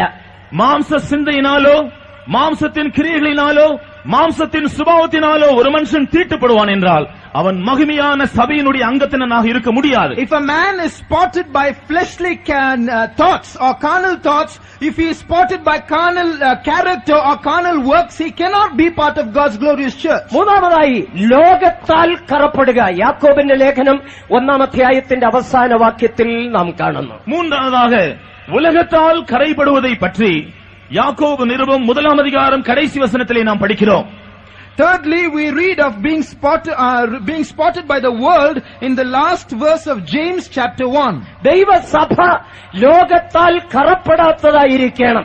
தேவனுடைய சபை உலகத்தால் கரைப்படாததாக இருக்க வேண்டும். The church of God should keep itself unspotted from this world. ലോകത്താൽ കറപ്പെട്ടാൽ തേജസ്സേറിയ സഭയായിരിക്കാൻ കഴിയില്ല.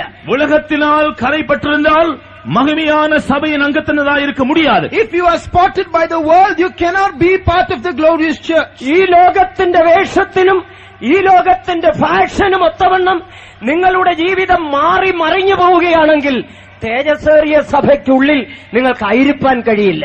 இந்த உலகத்தினுடைய வேஷங்கள் ஆசாபாசங்களினால் உங்களுடைய ஜீவியம் இழுக்கப்பட்டுக் கொண்டிருக்கும் என்றால் இந்த மகிமையான சபையினுடைய அங்கத்தினராக நீங்கள் காணப்படவே முடியாது. If your life is attracted and lured by the desires and the fashions of this world, you cannot be a member of God's glorious church. ഒരുപക്ഷേ ദൈവമക്കളിൽ ചിലർ ഇങ്ങനെ പറയാറുണ്ട്, ഇത് നവീന ലോകമല്ലേ, 21-ാം നൂറ്റാണ്ടിലല്ലേ നാം വന്നിരിക്കുന്നത്, മനുഷ്യൻ പുരോഗമിക്കുന്നതിനൊത്തവണ്ണം ഞങ്ങളും പുരോഗമിക്കണ്ടേ എന്ന് പറഞ്ഞുകൊണ്ട് അവരുടെ ജീവിതവും ലോകപ്രകാരം പുരോഗമിച്ചു വരികയാണ്. இன்றைக்கு அநேகர் சொல்கிறார்கள், நாம் ஒரு நவீன உலகத்திலே வந்திருக்கிறோம். நாம் 21ஆம் நூற்றாண்டில் அல்லவா நாம் ஜீவிக்கிறோம். மனுஷன் எல்லா விதங்களில் எப்படி முன்னேறுகிறானோ அதை போலவே எல்லா விஷயத்திலும் நாம் காணப்பட வேண்டும் என்று சொல்லி உலகத்தோடு ஒத்து ஜீவிக்கிறவர்களாய் தேவனுடைய ஜனங்கள் மாறுகிறார்கள். People of God these days, some of them are asking questions like this. This is the modern world, the 21st century, so we have to progress like the world progresses, and they are joining the world. അവരുടെ വേഷവും അവരുടെ hair സ്റ്റൈലും അവരുടെ അലങ്കാരവും ഈ നവീന ലോകത്തിന് ഒത്തവണ്ണം പുരോഗമിച്ചു വരികയാണ്. அவர்களுடைய தலை அலங்காரம், அவர்கள் தங்களை அலங்கரிப்பது, அவருடைய வேஷங்கள் எல்லாம் இந்த உலகம் முன்னேறுவது போல மாற்றப்பட்டுக் கொண்டே வருகிறது. The way they put on apparels, the way they dress their hair keep changing according to the fashions of this world. യേശു ക്രിസ്തു തന്റെ ശിഷ്യന്മാരെ നോക്കി ഇങ്ങനെ പറഞ്ഞു, ഞാൻ ഈ ലോകത്തിനുള്ളവനല്ല, അതുപോലെ ഇവരും ഈ ലോകത്തിനുള്ളവരല്ല. இயேசு கிறிஸ்து தன்னுடைய சீஷர்களை பார்த்த விதமாய் சொன்னார், நான் உலகத்தான் அல்லாதது போல இவர்களும் உலகத்தார் அல்ல. Looking at his disciples, the Lord Jesus Christ said, they are not of this world, even as I am not of this world. ദൈവത്തിന്റെ സഭ ലോകത്താൽ കറപ്പെടാൻ പാടില്ല. ദൈവജനമേ, ലോകത്താൽ കറപ്പെടാതെ നിങ്ങളുടെ ജീവിതത്തെ വേർപാടിലും പരിശുദ്ധത്തിലും നിങ്ങൾ കാത്തുകൊള്ളണം. தேவனுடைய சபை உலகத்தினால் கரைபடக்கூடாது. ஆகவே தேவனுடைய ஜனமே, உலகத்தினாலும் மாம்சத்தினாலும் பாவத்தினால் கரைபடாதபடி நீங்கள் உங்களுடைய ஜீவியத்தை காத்துக்கொள்ளுங்கள். The world, dear beloved, this church should not be defiled by the world. Therefore you must keep yourself in separation and holiness. രണ്ടാമത്, ദൈവസഭയിൽ ചുളുക്കമുണ്ടായിരിക്കാൻ പാടില്ല. இரண்டாவதாக தேவனுடைய சபையிலே சுருக்கம் அல்லது திரை இருக்கக்கூடாது. The second thing that should not be found in the church is wrinkles. ഈ ചുളുക്കം എന്ന് പറയുന്നത് കാലപ്പഴക്കം കൊണ്ട്, വർഷപ്പഴക്കം കൊണ്ട് ജീവിതത്തിൽ പ്രവേശിക്കാവുന്ന വാർദ്ധക്യത്തെ കാണിക്കുകയാണ്. വാർദ്ധക്യം അല്ലെങ്കിൽ വയസ്സായ അവസ്ഥ. இந்த திரை அல்லது சுருக்கம் என்று சொல்வது அனுபவம் மிகுதியினால் அல்லது வருஷங்கள் மிகுதியினால் சரீரத்தில் உண்டாகிறதான சுருக்கங்கள் அதை காண்பிக்கிறது. Wrinkles are creases that appear on the skin because of old age. വാർദ്ധക്യം പ്രവേശിക്കുമ്പോൾ ശരീരത്തിലെ ത്വക്ക് ചുളുങ്ങുന്നു, മുഖത്തെ ത്വക്ക് ചുളുങ്ങുന്നു. അത് വ്യക്തമാക്കുകയാണ് വാർദ്ധക്യമായി എന്ന്.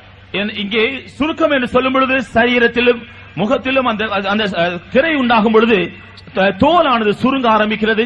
சரீரத்தின் தேகத்திலும் முகத்தில் இருக்கிறதான தோல் சுருங்க ஆரம்பிக்கிறது தான் திரை என்று சொல்வது. When a person grows old, his skin becomes loose on his face and other members of the body, so that wrinkles are formed. യേശു ക്രിസ്തു വരുന്നത് അങ്ങനെ ഒരു സഭയെ ചേർക്കുവാനല്ല, ഒരിക്കലും അങ്ങനെയല്ല. യേശു ക്രിസ്തു வரப்போவது இப்படி இருக்கிறதான ஒரு சபையை சேர்க்கும்படியாக ஒரு காலம் இல்லை. Jesus Christ is coming not for such a church, not at all. മാനുഷികമായി തന്നെ ചിന്തിക്കൂ.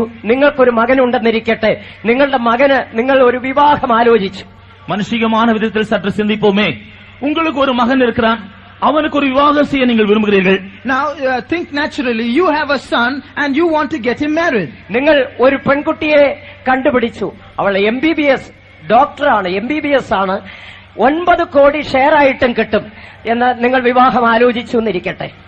உங்களுடைய மகனுக்கு நீங்கள் ஒரு பெண்ணை நியமித்திருக்கிறீர்கள், அவள் ஒரு MBBS டாக்டர், 9 கோடி ரூபாய் சீதனமாக கிடைக்கும், அவளை உங்களுடைய மகனுக்காக நியமித்திருக்கிறீர்கள் என்று வைத்துக் கொள்ளுங்கள். Suppose you have found a girl for your son who has completed her MBBS and your share after the marriage will be 9 crores of rupees. മകനെ, നല്ല ഫാമിലിയാണ്, MBBS ആണ്, 9 കോടി കിട്ടും, നീ വിവാഹം കഴിച്ചോ. പക്ഷേ പെൺകുട്ടിക്ക് ഒരല്പം പ്രായം കൂടുതലുണ്ടെന്നുള്ളേ ഉള്ളൂ, 79 വയസ്സ്. വിവാഹം കഴിച്ചോ എന്ന് പറഞ്ഞാൽ നിങ്ങളുടെ മകൻ വിവാഹം കഴിക്കുമോ? மகனே, அவள் பெண் நன்றாக படித்திருக்கிறாள், நல்ல வசதி உண்டு, ஆகவே நீ அவளை விவாகம் செய்து கொள் என்று நீங்கள் உங்களுடைய மகனிடத்தில் சொல்லி, அந்த பெண்ணுக்கு வயது மாத்திரம்தான் சற்று அதிகம், அவளுக்கு 79 வயது, ஆகவே அவளை விவாகம் செய்து கொள் என்று சொல்லி உங்களுடைய மகனிடத்தில் சொன்னால் அவன் விவாகம் செய்து கொள்வானா? Son, we have found a good girl for you. She's finished her MBBS. We'll get 9 crores of rupees. But there's just a small problem. She's a bit aged. She's 79 years old only. Will your son get married? നിങ്ങളുടെ മകൻ പറയും 9 കോടിയല്ല 90 കോടി തരാമെന്ന് പറഞ്ഞാലും വേണ്ട എന്ന് പറയും. உங்களுடைய மகன் என்ன சொல்லுவான் தெரியுமா? 9 கோடி அல்ல 90 கோடி ரூபாய் தந்தாலும் அந்த பெண் வேண்டாம் என்று சொல்லுவான். Son will say 9 crores or 90 crores, please, I don't want that girl. ദൈവസഭ ചുളുക്കമില്ലാത്തതായിരിക്കണം. தேவனுடைய சபை திரை அல்லது சுருக்கம் இல்லாததா இருக்க வேண்டும். The church of God should be without any wrinkle. യേശു ക്രിസ്തു വരുന്നത് ഒരു തേജസ്സേറിയ യൗവനയുക്തയായ ഒരു സഭയ്ക്ക് വേണ്ടിയാണ്. கர்த்தராகிய இயேசு கிறிஸ்து மகிமையடைந்த வாலிப பிராயத்தில் இருக்கிறதான நிலைமையில் இருக்கிற ஒரு சபைக்காகவே The வருகிறார். Lord Jesus Christ is coming for a church that is full of glory in the prime of its youth. നമ്മുടെ ആത്മീക ജീവിതത്തിലെ യൗവനത്തെ സൂക്ഷിപ്പാൻ ദൈവം നമുക്ക് അഭിഷേകം തന്നിരിക്കുന്നു. நம்முடைய ஆவிக்குரிய ஜீவியத்தின் வாலிப பருவத்தை பாதுகாக்கும்படியாகவே தேவன் நமக்கு அபிஷேகத்தை The தந்திருக்கிறார். Lord God has given us the anointing so that we might preserve our youth. അതുകൊണ്ടാണ് 103 സങ്കീർത്തനത്തിൽ വായിക്കുന്നത്, നിന്റെ യൗവനം കഴുകനെ പോലെ പുതുകി വരത്തക്കവണ്ണം അവൻ നിന്റെ വായിക്ക് നന്മ കൊണ്ട് തൃപ്തി വരുത്തിയിരിക്കും. ஆகவேதான் 103 சங்கீதம் 3 வசனத்திலே நாம் படிக்கிறோம், அவர் உன் வாயை நன்மையினால் திருப்தியாக்குகிறார். ஆகவே கழுகுக்கு சமானமாய் உன்னுடைய வாலிபம் மறுபடியும் புதிதாகிறது என்று நாம் படிக்கிறோம். That is why we read in the 103rd. That is why we read in the 103rd Psalm verse 5. He satisfied your mouth with good things so that your youth is renewed like the eagles. ചുളുക്കമില്ലാത്ത ഒരു സഭയായി യേശുവിന്റെ മുൻപാകെ നിൽക്കുവാൻ ആഗ്രഹിക്കുന്നവർ വലതുകരങ്ങളെ ഉയർത്തി ശക്തിയോടെ ഒരു hallelujah മുഴക്കാമോ? திரையற்ற ஒரு சபையாக இயேசு கிறிஸ்துவுக்கு முன்பாக நிற்க வாஞ்சிக்கிறவர்களுடைய வலது கரத்தை உயர்த்தி ஒரு ஹல்லேலூயா சொல்லுங்கள். Hallelujah. ഹല്ലേലൂയ വാർദ്ധക്യമായ ഹല്ലേലൂയ ആകരുത്, നല്ല യൗവനമായ ഹല്ലേലൂയ ആയിരിക്കണം. നല്ല ഇടിമുഴക്കം പോലെ കരങ്ങളെ ഉയർത്തി വീണ്ടും ഒരു ഹല്ലേലൂയ പറയാമോ? ഹല്ലേലൂയ. ദൈവത്തിന് മഹത്വമുണ്ടാകട്ടെ. Glory be to தேவனுக்கு God. மகிமை உண்டாவதாக. ദൈവത്തിന്റെ സഭയിൽ ചുളുക്കമുണ്ടായിരിക്കരുത്. தேவனுடைய சபையிலே திரை இருக்கக்கூடாது. There should be no wrinkle in God's church. അടുത്തതായി ദൈവസഭ വിശുദ്ധമായിരിക്കണം. அடுத்தபடியாக தேவனுடைய சபை பரிசுத்தமாக இருக்க வேண்டும். Next, God's church should be holy. ദൈവസഭയുടെ അടിസ്ഥാന ഗുണങ്ങൾ പഠിക്കുമ്പോൾ ഒന്നതാണ്, സഭ വിശുദ്ധമാണ്. தேவனுடைய சபையினுடைய அஸ்திபாரங்களாக அடிப்படை காரியங்களாக நாம் படிக்கும் பொழுது முதலாவது விஷயம் பரிசுத்தம். One of the basic requirements for the church of God is holiness. രണ്ട്, സഭ കളങ്കമില്ലാത്തതായിരിക്കണം. இரண்டாவதாக சபையானது பிழையற்றதா இருக்க வேண்டும். Secondly, the church should be without blemish. മൂന്നാമത്, സഭ തേജസ്സേറിയതായിരിക്കണം. மூன்றாவதாக சபை மகிமையடைந்ததா இருக்க வேண்டும். Thirdly, the church should be glorious. ഇപ്രകാരം ഒരു സഭ ഇന്ന് ഈ ഭൂമിയിൽ ഒരുക്കപ്പെട്ടുകൊണ്ടിരിക്കുകയാണ്.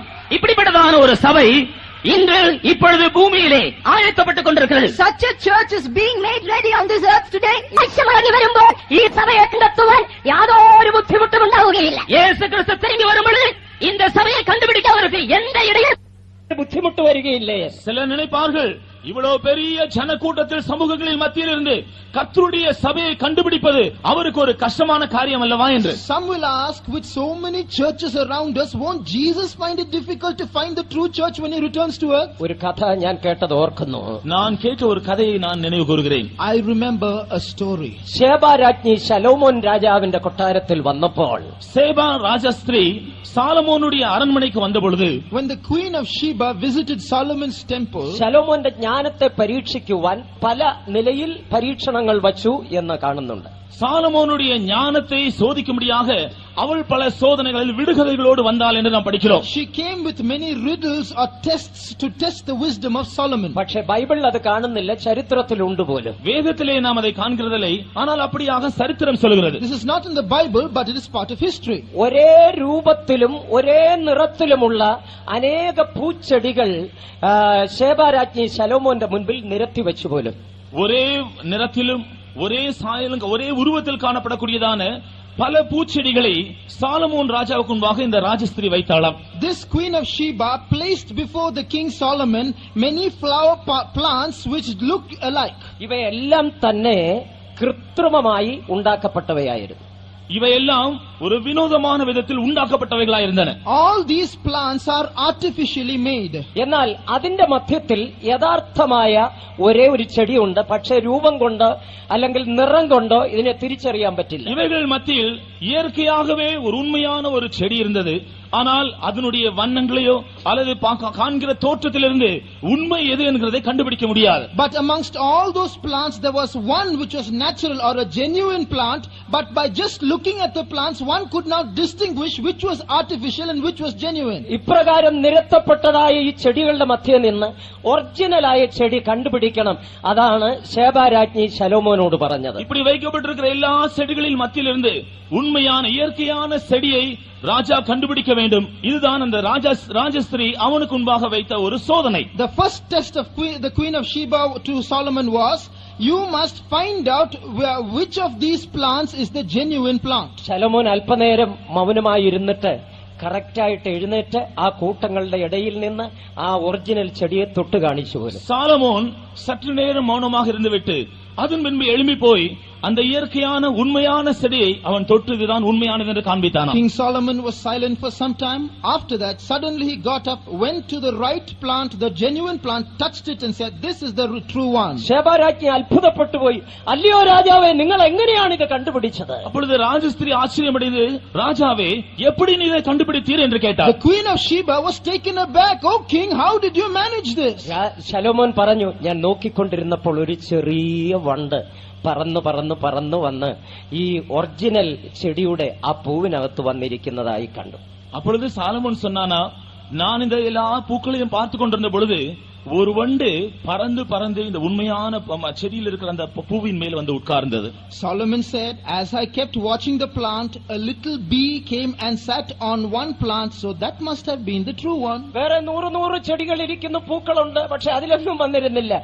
വണ്ടിനറിയാം ജീവനുള്ളത് ഏതാണ്, തേനുള്ളത് ഏതാണ്, ഒറിജിനൽ ഏതാണ് എന്ന് വണ്ടിനറിയാം. അത് കറക്റ്റായിട്ട് അതിൽ തന്നെ വന്നിരുന്നു. இன்னும் நூற்றுக்கணக்கான செடிகளும் பூக்களும் இருந்தாலும் அந்த வண்டு எல்லா இடத்திலும் போகவில்லை. காரணம், உண்மையான ஜீவனுள்ள செடி பூ எது என்று வண்டுக்கு தெரியும், தேன் எந்த பூவில் இருக்கிறது என்பது தெரியும். ஆகவே அது சரியான பூவின் மேல் வந்து அமர்ந்தது.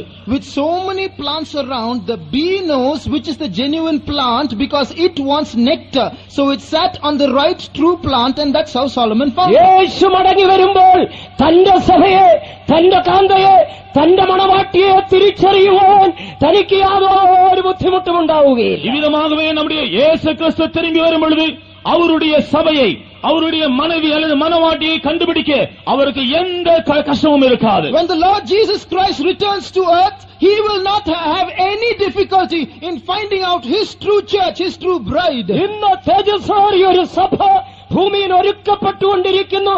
താമസിയാതെ മണവാളനായ ക്രിസ്തുവിന്റെ അടുക്കൽ അത് കടന്നു പോകുവാൻ പോവുകയാണ്. இந்த பூமியிலே ஒரு மகிமையான சபையானது உருவாக்கப்பட்டுக் கொண்டே வருகிறது. தாமதம் இல்லாமல் வெகு சீக்கிரத்தில் அது மணவாளனாகிய இயேசுவினிடத்திலே போய் சேர போகிறது. The glorious church of God is being formed on this earth today, and without delay, very soon it will be taken up to Jesus as the bride of Christ. അടുത്തതായി ഈ തേജസ്സേറിയ സഭ ഒരുക്കപ്പെടുന്നത് എപ്രകാരം? அடுத்தபடியாக இந்த மகிமையான சபை எப்படி ஆயத்தமாக்கப்படுகிறது? Next, how is this church of God being made ready? ഈ ദൈവസഭയിൽ അംഗങ്ങളായിരിക്കാൻ ദൈവം ഒരു തിരഞ്ഞെടുപ്പ് നടത്തുന്നുണ്ട്. இந்த தேவனுடைய சபையினுடைய அங்கத்தினர்களாக இருக்கும்படியாக தேவன் ஒரு தெரிந்தெடுக்கிற வேலையை செய்கிறார். God conducts or does a work of election for people to become members of the church. നോഹയുടെ പെട്ടകവും സമാഗമന കൂടാരവും പഠിക്കുമ്പോൾ അത് പണിയപ്പെടുവാൻ തിരഞ്ഞെടുത്ത തടികളെ കുറിച്ച് ചിന്തിക്കുമ്പോൾ ചില സത്യങ്ങൾ നമുക്ക് മനസ്സിലാകും. நோவாவின் பேழை, ஆசரிப்பு கூடாரம் இவைகளை குறித்தெல்லாம் நாம் படிக்கும் பொழுது இவைகளை கட்டும்படியாக அவைகளுக்காக தேர்ந்தெடுக்கப்பட்ட அந்த மரத்தினுடைய தன்மைகளிலிருந்து நாம் சில சத்தியங்களை படிக்கலாம். Now when we consider the kind of wood that was selected to make the Noah's ark and the tabernacle, we understand some truths. നോഹയുടെ പെട്ടകം പണിയുവാൻ ഗോഫർ മരം തിരഞ്ഞെടുക്കുവാൻ ദൈവം നോഹയോട് ആവശ്യപ്പെട്ടു. நோவாவின் பேழையை உண்டாக்கும்படியாக கொப்பேர் மரத்தை தேர்ந்தெடுக்க வேண்டும் என்று தேவன் நோவாவுக்கு கட்டளையிட்டார். God commanded Noah to take gopher wood to make the ark. Gopher മരത്തിന് ഇപ്രകാരം ഗുണങ്ങൾ ഉണ്ടായിരുന്നു പോലും അത് ഭാരം കുറഞ്ഞതാണ്, വെള്ളത്തിൽ പൊങ്ങിക്കിടക്കുന്നതാണ്, പെട്ടെന്ന് കേട് സംഭവിക്കുന്നതാണ് പോലും. இந்த கொப்பேர் மரத்தினுடைய சில தன்மைகள் என்னவென்றால், அது அதிக பாரம் இல்லாமல் லேசானது என்றும், அது தண்ணீரில் மிதக்கக்கூடியது என்றும், அது சீக்கிரத்திலே நஷ்டப்பட்டு போகக்கூடியது என்கிறதான தன்மைகள் உள்ளதா இருந்தது. Now the features of this gopher wood is that it is light in weight, it floats on water, and it is perishable. സമാഗമന കൂടാരം പഠിക്കുമ്പോൾ അത് പണിയുവാൻ ഖദിരമരത്തെ തിരഞ്ഞെടുത്തു. நாம் ஆசரிப்பு கூடாரத்தில் நாம் படிக்கும் பொழுது ஆசரிப்பு கூடாரத்தில் இருக்கிறதான பனிமுட்டுகளை செய்யும்படியாக சித்தி மரம் தேர்ந்தெடுக்கப்பட்டது. But we see to make the tabernacle, shittim wood was used to make the vessels of the tabernacle. ഖദിരമരത്തിന് 4 സ്വഭാവങ്ങൾ ഉണ്ടായിരുന്നു. இந்த சித்தி மரத்திற்கு 4 தன்மைகள் இருந்தன. Shittim wood has 4 characteristics. ഒന്ന്, ഇത് മരുഭൂമിയിൽ വളരുന്നതായിരുന്നു. ஒன்று, இது வனாந்தரத்திலே வளர்கிறது. 1, this tree grows in the desert. രണ്ട്, ഇത് നിറയെ മുള്ളുള്ളതായിരുന്നു. இரண்டாவதாக இது முட்கள் நிறைந்த ஒரு மரம். Secondly, it is a tree full of thorns. മൂന്നാമത് കറുത്ത നിറമുള്ളത്. மூன்றாவது கருப்பான நிறமுடையது. Thirdly, it is black in color. നാലാമത് മിനുക്കിയാൽ ഒരിക്കലും മിനുങ്ങാത്തത്. நான்காவதாக அதை எவ்வளவுதான் நாம் அதை சுத்தம் பண்ணாலும் அது பளபளப்பாக மாற முடியாது.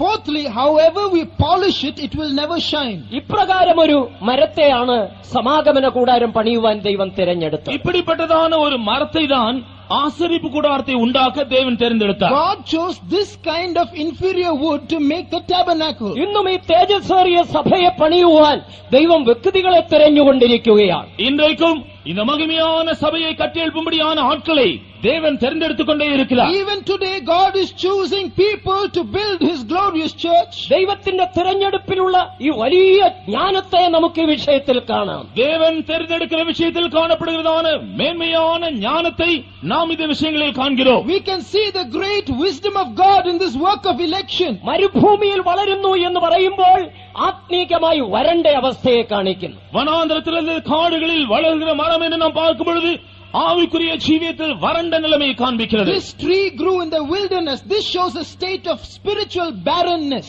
കറുത്ത നിറം സകല ദൈവ തേജസ്സും നഷ്ടപ്പെട്ട നിലയെ കാണിക്കുന്നു. கருப்பு என்று சொல்வது தேவனுடைய சகல மகிமையும் இழந்து போன தன்மையை காண்பிக்கிறது. The black color is a type of man having totally lost the glory of God. മുള്ളുകൾ നിറഞ്ഞത് പരുക്കനായ പരുപരുത്ത മുറിവേൽപ്പിക്കുന്ന വേദനിപ്പിക്കുന്ന സ്വഭാവങ്ങളെ കാണിക്കുന്നു. முட்கள் நிறைந்த மரம் என்று சொல்வது தன்னுடைய மற்றவர்களை வேதனைப்படுத்தும்படியாக தன்னுடைய அப்படிப்பட்ட தன்மை உள்ளதான மனுஷனை காண்பிக்கிறது. A tree full of thorns refers to a person who pierces and wounds others. മിനുക്കിയാൽ മിനുങ്ങാത്തത് യാതൊരു നീതിയുമില്ലാത്ത നിലവാരത്തെ കാണിക്കുന്നു. அதை பளபளப்புள்ளதாய் மாற்ற முடியாத தன்மை என்பது எந்த விதமான நீதியும் இல்லாத ஒரு நிலைமையை காண்பிக்கிறது.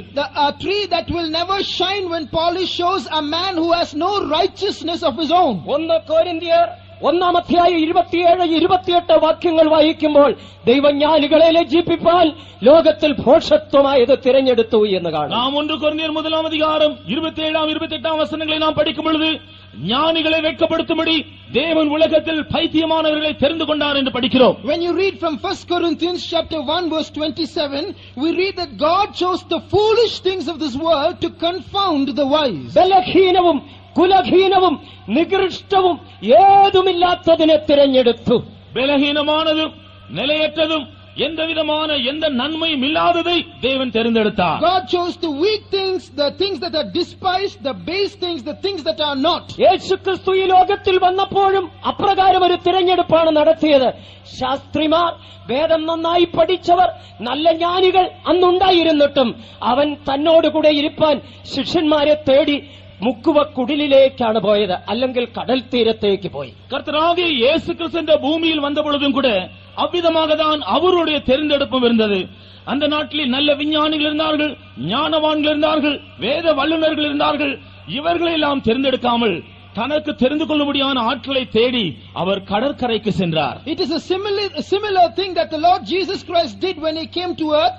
In His days there were so many wise people, there were scribes who knew the word of God well. He did not choose them. He went to the seashore looking for disciples. വിദ്യാഭ്യാസമില്ലാത്ത, ലോകജ്ഞാനമില്ലാത്ത കേവലം മുക്കുവരെ തിരഞ്ഞെടുത്തു. படிப்பறிவில்லாத, உலகறிவில்லாத மீனவர்களை தான் அவர் தெரிந்தெடுத்தார். The Lord Jesus Christ chose uneducated, illiterate fishermen for His disciples. ഏറ്റവും ഒടുവിൽ യെരൂശലേമിലേക്ക് യാത്ര ചെയ്യേണ്ട സമയമായപ്പോൾ ഒരാനയെയോ ഒരു കുതിരയെയോ വാഹനമൃഗമായി തിരഞ്ഞെടുക്കാതെ കേവലം ഒരു കഴുതക്കുട്ടിയെ തിരഞ്ഞെടുക്കുന്നു. கடைசியாக எருசலேமை நோக்கி பவனி செல்லும்படியாக தீர்மானித்த பொழுது ஒரு யானையையோ குதிரையோ அவர் தேர்ந்தெடுக்காமல் அற்பமான மிருகமாகிய கழுதையை அவர் தெரிந்து கொண்டார். When the Lord Jesus Christ was making His final journey to Jerusalem, He did not choose a horse or an elephant for His journey. He chose a despised animal, an ass.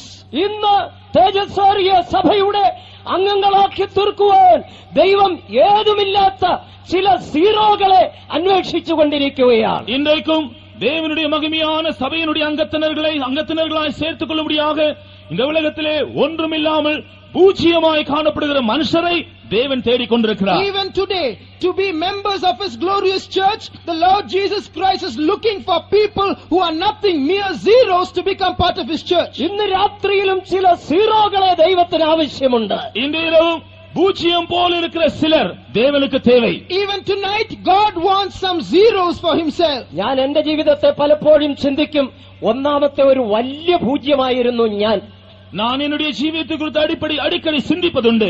காரணம், நான் ஒன்னாம் number பூஜ்யமாக இருந்தவன். I often think about my own life because I was a first class big zero. സാധാരണ ഉള്ളതിൽ ഒരു വലിയ പൂജ്യം, சாதாரணத்துக்கு பார்க்கல ஒரு பெரிய பூஜ்யமாக இருந்தேன். I was bigger than an ordinary zero. എന്റെ വീട്ടിൽ ഞങ്ങൾ 5 മക്കളിൽ ഞാനൊരു വലിയ പൂജ്യമായിരുന്നു പഠനത്തിൽ. நான் என்னுடைய வீட்டில் இருந்ததான 5 பிள்ளைகளில் படிப்பு விஷயத்தில் நான் ஒரு பெரிய பூஜ்யமாக இருந்தேன். We were 5 children at home, and of the 5 children I was the biggest zero in my studies. ഇതുപോലെ അനേക സീറോകളെ ദൈവം തിരഞ്ഞെടുത്തിരിക്കുന്നു. இதைப்போல அநேக பூஜ்யங்களை தான் தேவன் தேர்ந்தெடுத்திருக்கிறார். This is how God has chosen many zeros for Himself. സ്നേഹിതരെ, പൂജ്യത്തിന് യാതൊരു വിലയുമില്ല എന്നുള്ളത് ഞാൻ പറയാതെ നിങ്ങൾക്കറിയാം. நண்பர்களே, பூஜ்யம் என்று சொன்னால் அதற்கு எந்த விலை மதிப்பும் இல்லை என்று நான் சொல்லாமலே உங்களுக்கு தெரியும். I don't have to tell you, friends, that zero has no value. എന്നാൽ ആ പൂജ്യത്തിന് പിൻപുറത്ത് ഒരു 1 എന്നൊരു സംഖ്യ ഉണ്ടെങ്കിൽ തീർച്ചയായും ഈ പൂജ്യത്തിന് വിലയുണ്ട്. ஆனால் அந்த பூஜ்யத்திற்கு அடுத்தபடியாக 1 என்கிறதான ஒரு எண் இருக்கும் என்றால் நிச்சயமாக அந்த பூஜ்யத்திற்கு ஒரு விலை மதிப்பு உண்டு. But if you place the number 1 to the left of zero, that zero now has a value. ആ ഒന്നാണ് യേശു ക്രിസ്തു. அந்த 1 என்று சொல்வதுதான் இயேசு கிறிஸ்து. That 1 is Jesus Christ. ആ പൂജ്യം, അടുത്ത് നിൽക്കുന്ന പൂജ്യം ഒരുപക്ഷെ ഞാനായിരിക്കും. அதற்கு பக்கத்தில் இருக்கிற பூஜ்யம் ஒருவேளை நானாக இருக்கலாம். The zero next to the 1, it must be me. ഒന്നിന്റെ അടുക്കൽ ഒരു പൂജ്യം കൂടി ഇട്ടപ്പോൾ 10. ஒன்று கருகாமையில் ஒரு பூஜ்யம் போடும் பொழுது அது 10ஆக மாறுகிறது. If you write a zero next to the 1, it is 10. അതിന്റെ അടുക്കൽ ഒരു പൂജ്യം കൂടെ വന്നു നിന്നാൽ അത് 100. அதற்கு அருகாமையில் இன்னொரு பூஜ்யம் வைத்தால் அது 100. Choose another zero to stand by, it becomes 100. ഒരു സീറോ കൂടെ വന്നു നിന്നാൽ 1000. இன்னொரு பூஜ்யம் வந்தால் அது 1000ஆக மாறும். Another zero, it is now 1000. എത്ര സീറോകൾ വന്ന് അതിന്റെ അടുത്ത് നിൽക്കുന്നുവോ ഇതിന്റെ മൂല്യം വർദ്ധിച്ചുകൊണ്ടേയിരിക്കും. எவ்வளவு பூஜ்யம் ஒன்றன் பின் ஒன்றாக அதற்கு அருகில் வைத்துக் கொண்டே இருந்தாலும் இதனுடைய விலை மதிப்பு பெருகிக் கொண்டே வரும். So the more you add zeros, the value keeps multiplying. അതുപോലെ ഇന്ന് മദ്രാസ് സിറ്റിയിൽ നിന്ന് സീറോകളെ തിരഞ്ഞെടുത്ത് ദൈവം ഒരു തേജസ്സേറിയ സഭയെ ഉരുവാക്കുകയാണ്. இவ்விதமாகவே இந்த சென்னை பட்டணத்திலே பூஜ்யம் போல் இருக்கிறவர்களை தேவன் தெரிந்தெடுத்து ஒரு மகிமையான சபையை உருவாக்கி கொண்டு வருகிறார். Even today from the city of Chennai, the Lord is choosing many zeros and forming a glorious church for Himself. നമ്മുടെ വില എന്ന് പറയുന്നത് യേശു നമ്മോട് കൂടെയുണ്ട് എന്നുള്ളതാണ് നമ്മുടെ വില. நம்முடைய விலை மதிப்பு என்று சொன்னால் என்ன தெரியுமா? இயேசு நம்மோடு கூட இருப்பதே நம்முடைய விலை மதிப்பு. We zeros have value because Jesus, who is 1, is with us. യേശുവാകുന്ന 1 എന്നുള്ള അക്കമില്ല എങ്കിൽ എത്ര പൂജ്യമിട്ടാലും അതിന് യാതൊരു വിലയുമില്ല.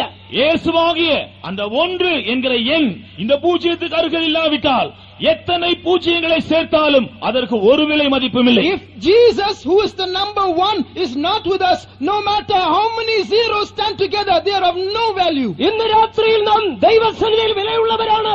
കാരണം യേശു നമ്മോട് കൂടെയുണ്ട്. இன்று நாம் தேவனுடைய சந்நிதியில் விலையேறப்பட்டவர்கள். ஏனென்றால் இயேசு நம்மோடு கூட இருக்கிறார். Today we are precious in God's sight because Jesus is with us. നമ്മുടെ വില യേശുവാണ്. നമ്മുടെ விலை மதிப்பு இயேசு மாத்திரமே. Our price, our value is Jesus. എന്തിനാണ് ഈ സീറോകളെ തിരഞ്ഞെടുത്തതെന്ന് അറിയാമോ? ഒരു ജഡവും ദൈവസന്നിധിയിൽ പ്രശംസിക്കാതിരിപ്പാൻ. ஏன் இந்த பூஜ்யங்களை தேவன் தெரிந்தெடுத்தார் தெரியுமா? மாம்சமான ஒருவரும் தேவனுடைய சந்நிதியில் மேன்மை பாராட்டாமல் இருக்கும்படியாகத்தான். Now why did God have to choose zeros for Himself?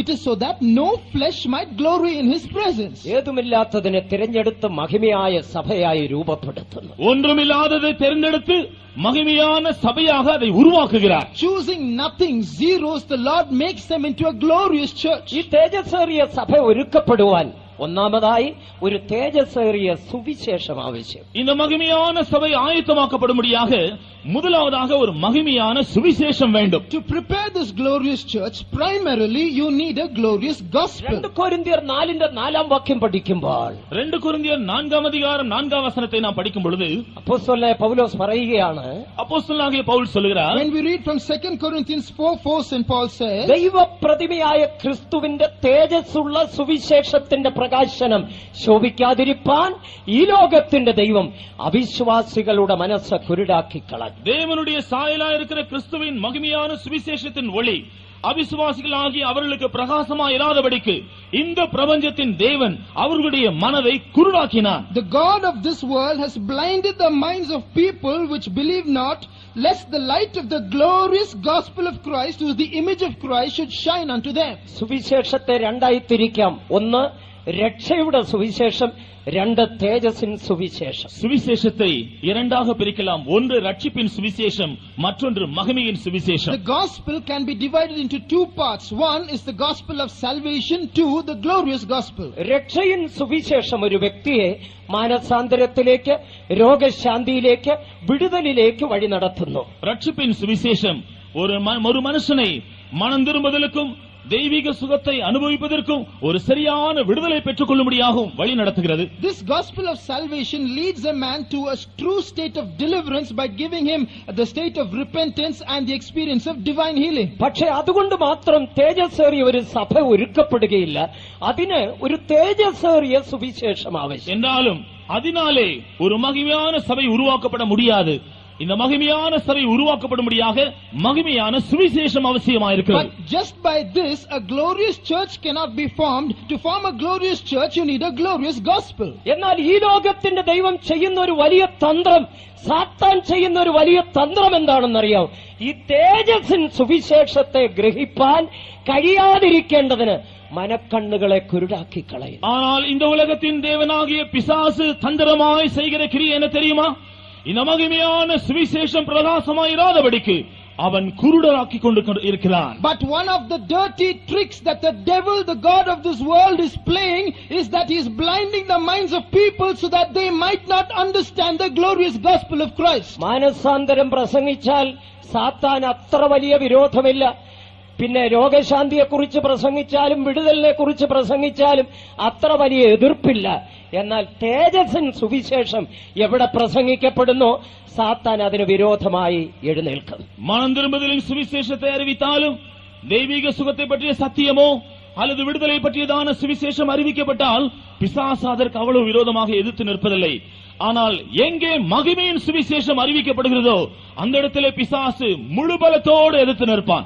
Where the gospel of salvation or deliverance is preached, where the divine healing is experienced and preached, there the devil will not stand so much against people, but where the glorious gospel is being preached, the devil will stand all out against them. കാരണം പിശാചിന് അറിയാം ഈ തേജസ്സിൻ സുവിശേഷത്താൽ മാത്രമേ ഒരു തേജസ്സേറിയ സഭ ഒരുക്കപ്പെടുകയുള്ളൂ എന്ന്. காரணம் என்னவென்றால் இந்த மகிமையான சுவிசேஷத்தின் மூலமாகவே ஒரு மகிமையான சபை உருவாக்கப்பட முடியும் என்பது பிசாசுக்கு நன்றாக தெரியும். For the devil knows very well that this glorious church can be prepared by the glorious gospel alone. ഈ സുവിശേഷം ദൈവപ്രതിമയായ ക്രിസ്തുവിന്റെ തേജസ്സുള്ള സുവിശേഷമാണ്. இந்த சுவிசேஷமானது தேவனுடைய சாயலாய் இருக்கிறதான கிறிஸ்துவின் மகிமையான சுவிசேஷம். This glorious gospel is the gospel of Christ, who is the image of God. രണ്ടാമതായി ഈ തേജസ്സേറിയ സഭ ഒരുക്കപ്പെടുവാൻ വചനത്തോടു കൂടിയ ജലസ്നാനം ആവശ്യം. இரண்டாவதாக இந்த மகிமையான சபை ஆயத்தமாக்கப்படும்படி தேவனுடைய வசனத்தின்படியே உள்ளதான ஒரு ஞான ஸ்நானம் தேவை. Secondly, for the church to be made ready, you need water baptism to be taken by the word. എഫേസ്യർ 5:26-27 വാക്യങ്ങളിൽ അതാണ് നാം വായിച്ചത്. எபேசியர் 5:26-27 வசனங்களிலே அந்த விஷயத்தை தான் நாம் படித்தோம். That is what we read in Ephesians 5:26 and 27. തേജസ്സേറിയ സഭ ഒരുക്കപ്പെടണമെങ്കിൽ ദൈവവചനത്തിന്റെ അടിസ്ഥാന പ്രകാരമുള്ള ഉപദേശപ്രകാരമുള്ള സ്നാനം ആവശ്യം. தேவனுடைய மகிமையான ஒரு சபை உருவாக்கப்பட வேண்டும் என்றால் தேவனுடைய வசனத்தின் அடிப்படையில் உபதேசத்தின்படி உள்ளதான ஒரு உண்மையான ஞான ஸ்நானம் பெற வேண்டும். For the glorious church of God to be formed, the right kind of water baptism according to the word of God should be taken. എന്താണ് വചനപ്രകാരമുള്ള സ്നാനം? தேவனுடைய வசனத்தின்படியான ஞான ஸ்நானம் என்றால் What என்ன? is the biblical water baptism? ഒന്ന് മാനസാന്തരപ്പെട്ടതിന് ശേഷമുള്ള സ്നാനം. முதலாவதாக மனம் திரும்பின பின்பு ஞான ஸ்நானம். One, being baptized after repenting. വിശ്വസിച്ചതിന് ശേഷം സ്വീകരിക്കുന്ന സ്നാനം. இரண்டாவதாக விசுவாசித்த பின்பு ஏற்றுக்கொள்ளக்கூடிய ஞான ஸ்நானம். Secondly, baptism after believing. മൂന്ന് മുഴുകൽ സ്നാനം. மூன்றாவதாக முழுக்கு ஞான ஸ்நானம். Thirdly, immersion baptism. നാലാമത് പിതാവിന്റെ പുത്രന്റെ പരിശുദ്ധാത്മാവിന്റെ നാമത്തിലുള്ള സ്നാനം. நான்காவதாக பிதா குமாரன் பரிசுத்தாவியின் நாமத்தில் எடுக்கப்படுகிற ஞான ஸ்நானம். Fourthly, water baptism in the name of the Father, the Son and the Holy Ghost. അഞ്ചാമതായി അപ്പോസ്തലന്മാരാലോ അല്ലെങ്കിൽ അപ്പോസ്തലന്മാരാൽ അംഗീകരിക്കപ്പെട്ടവരാലോ സ്വീകരിക്കുന്ന സ്നാനം. ஐந்தாவதாக அப்போஸ்தலர் மூலமாகவோ அல்லது அப்போஸ்தலரால் அங்கீகரிக்கப்பட்டவர்கள் மூலமாகவோ கொடுக்கப்படுகிறதான ஞான ஸ்நானம். And fifthly, water baptism given by the apostles or those who are approved by the apostles. ഇതാണ് ദൈവവചനത്തിന്റെ അടിസ്ഥാനത്തിലുള്ള സ്നാനം. இதுதான் தேவனுடைய வசனத்தின் அடிப்படையின் படி உள்ள ஞான ஸ்நானம். This is the water baptism according to God's word. ഇപ്രകാരമുള്ള ഒരു സ്നാനം കൂടാതെ ഒരു പരിശുദ്ധ ജീവിതം, ഒരു ജയജീവിതം, ഒരു മഹിമയേറിയ ജീവിതം ഒരു വ്യക്തിക്ക് നയിപ്പാൻ ഒരിക്കലും സാധ്യമല്ല. இப்படிப்பட்ட ஒரு உண்மையான ஞான ஸ்நானம் எடுக்காத பட்சத்தில் பரிசுத்த ஜீவியமோ ஜெய ஜீவியமோ ஒரு மகிமையான ஒரு ஜீவியம் செய்யவோ அந்த நபருக்கு முடியாது. If a man does not take this right kind of water baptism, he cannot live a holy life, a victorious life or a glorious life. പലരുടെയും ക്രിസ്തീയ ജീവിതം പൂർണ്ണ പരാജയം. കാരണം എന്താണെന്നറിയാമോ? സ്നാനം പ്രമാണപ്രകാരമല്ലാഞ്ഞതുകൊണ്ട്. பலருடைய கிறிஸ்தவ ஜீவியத்தில் காணப்படுகிற தோல்விக்கு காரணம் என்ன தெரியுமா? அவர்கள் எடுத்த ஞான ஸ்நானம் வேத வசனத்தின் அடிப்படையின்படி எடுக்கவில்லை. The Christian life of many people is a total wreck and failure. The reason is they have not taken the right baptism. ഇന്ന് പലരുടെയും ക്രിസ്തീയ ജീവിതം കാക്കയുടെ നടപ്പ് പോലെയാണ്. കാക്കയുടെ നടപ്പ് പോലെ. இன்றைக்கு அநேகருடைய கிறிஸ்தவ ஜீவியம் காகம் நடப்பதை போன்றதுதான். Many people's Christian life is like the way a crow walks. ഒരു കാലത്ത് കാക്ക നടക്കുമായിരുന്നു പോലും. ஒரு காலத்தில் காகம் நடக்கக்கூடியதாக இருந்தது போலும். Once upon a time the crow was able to walk, it seems. അങ്ങനെ ഇരുന്നപ്പോഴാണ് ഒരിക്കൽ അരയന്നം മനോഹരമായി നടക്കുന്നത് കാക്ക കണ്ടത്. അന്നപ്പക്ഷി. அப்பொழுதுதான் அந்த அன்ன பறவை மிக அழகாக நடக்கிறதை இந்த காகம் கண்டது. It was then that the crow saw a swan walking with a very good gait. കാക്കയ്ക്ക് ഒരു ആഗ്രഹം ഈ അരയന്നത്തെ പോലെ നടക്കണം. அழகாக நடக்கிற அன்ன பறவை காகம் கண்டதாம். அதை பார்த்த பின்பு அதை போலவே நடக்க வேண்டும் என்று தானும் விரும்பியதாம். Immediately the crow had a desire to walk just like the swan. വളരെ കഠിന പ്രയത്നം ചെയ്ത് അരയന്നത്തെ പോലെ നടക്കാൻ പരിശീലിക്കുകയാണ്. மிக அதிகமாக பிரயாசப்பட்டு அன்ன போற பறவை போல பாதி அளவு நடக்க முயற்சி செய்தது. So the crow with great difficulty tried to walk in swan style. ഇപ്പോൾ കാക്കയ്ക്ക് പറ്റിയത് എന്താണെന്നറിയോ? ആദ്യം ഉണ്ടായിരുന്ന അതിന്റെ നടപ്പ് മറന്നുപോയി. അരയന്നത്തെ പോലെ നടക്കാനൊട്ട് പഠിച്ചുമില്ല. ഇപ്പോ ഇങ്ങനെ ചാടി ചാടിയാണ് നടക്കുന്നത്. இப்பொழுது காகம் நடப்பது எப்படி தெரியுமா? இந்த காரியத்திற்கு முயற்சி செய்தபடினால் ஆரம்பத்திலே நடந்த விதம் மறந்து போய்விட்டது. அன்ன பறவை போல நடக்கவும் முடியவில்லை. ஆகவே இப்பொழுது அது குதித்து குதித்து நடக்கிறது. What happened as a result? The crow forgot how to walk in its original way. It could not achieve walking in the swan style either. So now it is playing hop, skip and jump. ഇന്ന് പലരുടെയും ക്രിസ്തീയ ജീവിതം അതേപോലെ പഴയത് മറന്നു, എന്നാൽ പുതിയത് പൂർണ്ണമായ ജീവിതത്തിൽ പ്രായോഗികമാക്കുവാനും കഴിഞ്ഞില്ല. പിന്നെ ഒരു തരം ചാട്ടം, ചാടി ചാടി മുമ്പോട്ട് പോകുന്നു. இன்றைக்கு அநேகருடைய கிறிஸ்தவ ஜீவியம் அப்படிதான் இருக்கிறது. அவருடைய பழைய ஜீவியம் மறந்து போய்விட்டது. தாங்கள் கற்றுக்கொண்டதான அனுபவத்தை முழுமையாக கைக்கொள்ள முடியவில்லை. ஆகவே அவர்கள் இப்பொழுது ஓடியும் குதித்தும் தான் நடந்து கொண்டிருக்கிறார்கள். This is the state of many people's Christian life. Their old life is gone, but they are not able to achieve what they are heading for, and so their life is jumping and skipping about all the time. ഒരു ജയകരമായ പരിശുദ്ധമായ ജീവിതം നയിപ്പാൻ ദൈവവചനത്തിന്റെ അടിസ്ഥാനത്തിലുള്ള பிரமாணப்பிரகாரமுள்ள ஸ்நானம் அத்தியாவசியம். ஒரு ஜெயகரமான ஜீவியம் செய்யவும் பரிசுத்தமான ஜீவியம் செய்ய வேண்டும் என்றால் தேவனுடைய வசனத்தின் அடிப்படையில் உள்ள ஞான ஸ்நானத்திற்கு கீழ்ப்படிந்தால் மாத்திரமே அது சாத்தியமாகும். You can live a victorious life and a holy life only if you take water baptism according to the word of God.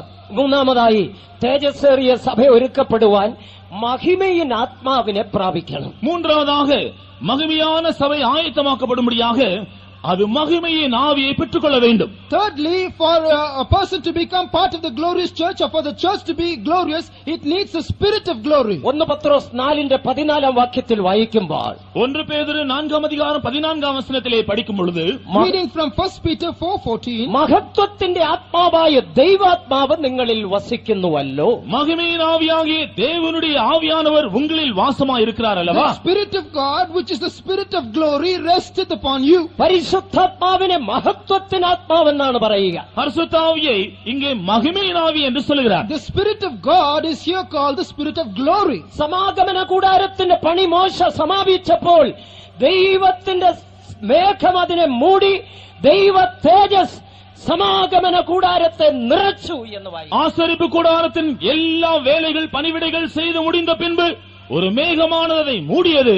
தேவனுடைய மகிமை வாசஸ்தலத்தை நிரப்பியது. When the entire work of constructing the tabernacle was finished, we see that God's cloud covered the tabernacle and the tabernacle was filled with God's glory. വ്യക്തിപരമായി ചിന്തിച്ചാൽ നാം ഓരോരുത്തരും ദൈവത്തിന്റെ മന്ദിരമാണ്. தனிப்பட்ட விதத்தில் சிந்தித்தால் நாம் ஒவ்வொருவரும் தேவனுடைய ஆலயம். Individually speaking, each one of us is the temple of God. നാം ദൈവത്തിന്റെ മന്ദിരമായി തീരുവാൻ മഹിമയിൻ ആത്മാവായ പരിശുദ്ധാത്മാവ് നമ്മുടെ മേൽ വന്നിറങ്ങി നമ്മെ നിറയ്ക്കണം. நாம் தேவனுடைய ஆலயமாய் மாறும்படியாக தேவனுடைய ஆவியாகிய பரிசுத்த ஆவியானவர் நம்மேல் வந்து இறங்கி நம்மை நிறைக்க வேண்டும். For us to become the temple of God, the spirit of God or the spirit of glory must fill us. പരിശുദ്ധാത്മാവ് നമ്മുടെ മേൽ ഇറങ്ങുമ്പോൾ നാം മഹിമയിൻ ആത്മാവിനാൽ നിറയപ്പെടുകയാണ്. பரிசுத்த ஆவியானவர் நம்மேல் வந்து இறங்கும் பொழுது நாம் மகிமையின் ஆவியினாலே நிரப்பப்படுகிறோம். When the Holy Spirit comes into us, we are filled with the spirit of glory. നമ്മുടെ ഹൃദയം മുഴുവൻ ദൈവ മഹിമയാൽ നിറയപ്പെടുന്നു. நம்முடைய இருதயம் முழுவதும் தேவனுடைய மகிமையினாலே நிரப்பப்படுகிறது. Our whole heart then is filled with the glory of God. മനസ്സ് മുഴുവൻ ദൈവ മഹിമയാൽ നിറയപ്പെടുന്നു. நம்முடைய மனது முழுவதும் தேவ மகிமையினால் நிரப்பப்படுகிறது. All our mind is filled with the glory of God. ആ ദൈവ മഹിമ മുഖത്തുകൂടെ പ്രതിഫലിക്കുന്നു, ലോകത്തിൽ അത് വെളിപ്പെടുന്നു. அந்த தேவனுடைய மகிமை நம்முடைய முகத்தின் மூலமாய் பிரகாசிக்கிறது, உலகத்திற்கு அது வெளிப்படுகிறது. And that glory of God is reflected through the face and it appears to the world. അതാണ് പൗലോസ് അപ്പോസ്തലൻ പറയുന്നത്, മൂടുപടം നീങ്ങിയ മുഖത്ത് കർത്താവിന്റെ തേജസ്സിനെ കണ്ണാടി പോലെ പ്രതിബിംബിപ്പിക്കുന്നവരായി. ஆகவேதான் பரிசுத்த பவுல் சொல்கிறார், முக்காடு நீக்கப்படும் பொழுது கர்த்தருடைய முகத்தை பிரதிபலிக்கிறது போல பிரகாசம் உண்டாகும் என்று. That is why St. Paul says, when the veil is taken away, we will be able to see with open face the glory of God. ഇപ്രകാരം മഹത്വത്തിൻ ആത്മാവിനാൽ നിറയപ്പെട്ടവരുടെ സമൂഹമാണ് തേജസ്സേറിയ സഭ. இவ்விதமாக மகிமையினாவினால் நிரப்பப்பட்டவர்கள் சேர்ந்த ஒரு கூட்டம் தான் மகிமையான சபை என்று சொல்வது. So that group of people which is covered with the glory of God, that is the glorious church. മഹത്വത്തിൻ ആത്മാവിനാൽ നിറയപ്പെട്ടവർ മഹിമയോടെ കരങ്ങളെ ഉയർത്തി ഒരു ഹല്ലേലൂയ പറയാമോ? மகிமையினாவினால் நிரப்பப்பட்டவர்கள் கரங்களை உயர்த்தி வல்லமையாக ஒரு ஹல்லேலூயா சொல்லுவோம். Hallelujah. ഹല്ലേലൂയയ്ക്ക് വലിയ മഹിമയില്ലാത്ത പോലെ വീണ്ടും ഒരു ഹല്ലേലൂയ പറയാമോ? ஹல்லேலூயாவுக்கு மகிமையில்லை, சத்தமாக വീണ്ടും ഒരു ഹല്ലേലൂയ കൂടെ. ஹல்லேலூயா. ദൈവത്തിന് സ്തോത്രം, தேவனுக்கு Praise ஸ்தோத்திரம். the Lord. ഇപ്രകാരം ദൈവ മഹിമയാൽ നിറയപ്പെട്ടവരെല്ലാവരും കൂടെ ചേരുമ്പോൾ അത് വലിയ തേജസ്സായി മാറ്റും. இவ்விதமாக தேவனுடைய மகிமையினால் நிரப்பப்பட்ட யாவரும் ஒன்றாய் சேரும் பொழுது அது ஒரு பெரிய மகிமையான சபையாய் மாறும். When the glory in each individual gets together, that becomes a great glory. അടുത്തതായി ഇപ്രകാരം മഹിമയാൽ നിറയപ്പെട്ടവർ ഒരു മഹിമയേറിയ ശുശ്രൂഷയിലേക്ക് കടന്നു വരണം. அடுத்தபடியாக இவ்விதமாக மகிமையினால் நிரப்பப்பட்டவர்கள் ஒரு மகிமையான ஊழியத்திற்குள் கடந்து வர வேண்டும். After this, those who are filled with this glory have to come to a glorious ministry. 2 കൊരിന്ത്യർ 3-ാം അധ്യായം 6-ാം വാക്യം 9-ാം വാക്യം 11-ാം വാക്യം ഈ 3 വാക്യങ്ങൾ പഠിക്കുമ്പോൾ 2 കൊരിന്ത്യർ 3-ാം அதிகாரம் 6-ാം വചനവും 9-ാം വചനവും 11 ആகிய 3 വചനங்களை പഠിക്കും பொழுது, when we read from 2 Corinthians chapter 3 verses 6, 9 and 11, പൗലോസ് അപ്പോസ്തലൻ പറയുകയാണ്, അവൻ ഞങ്ങളെ പുതുനിയമത്തിന്റെ ശുശ്രൂഷകരാകുവാൻ പ്രാപ്തരാക്കി.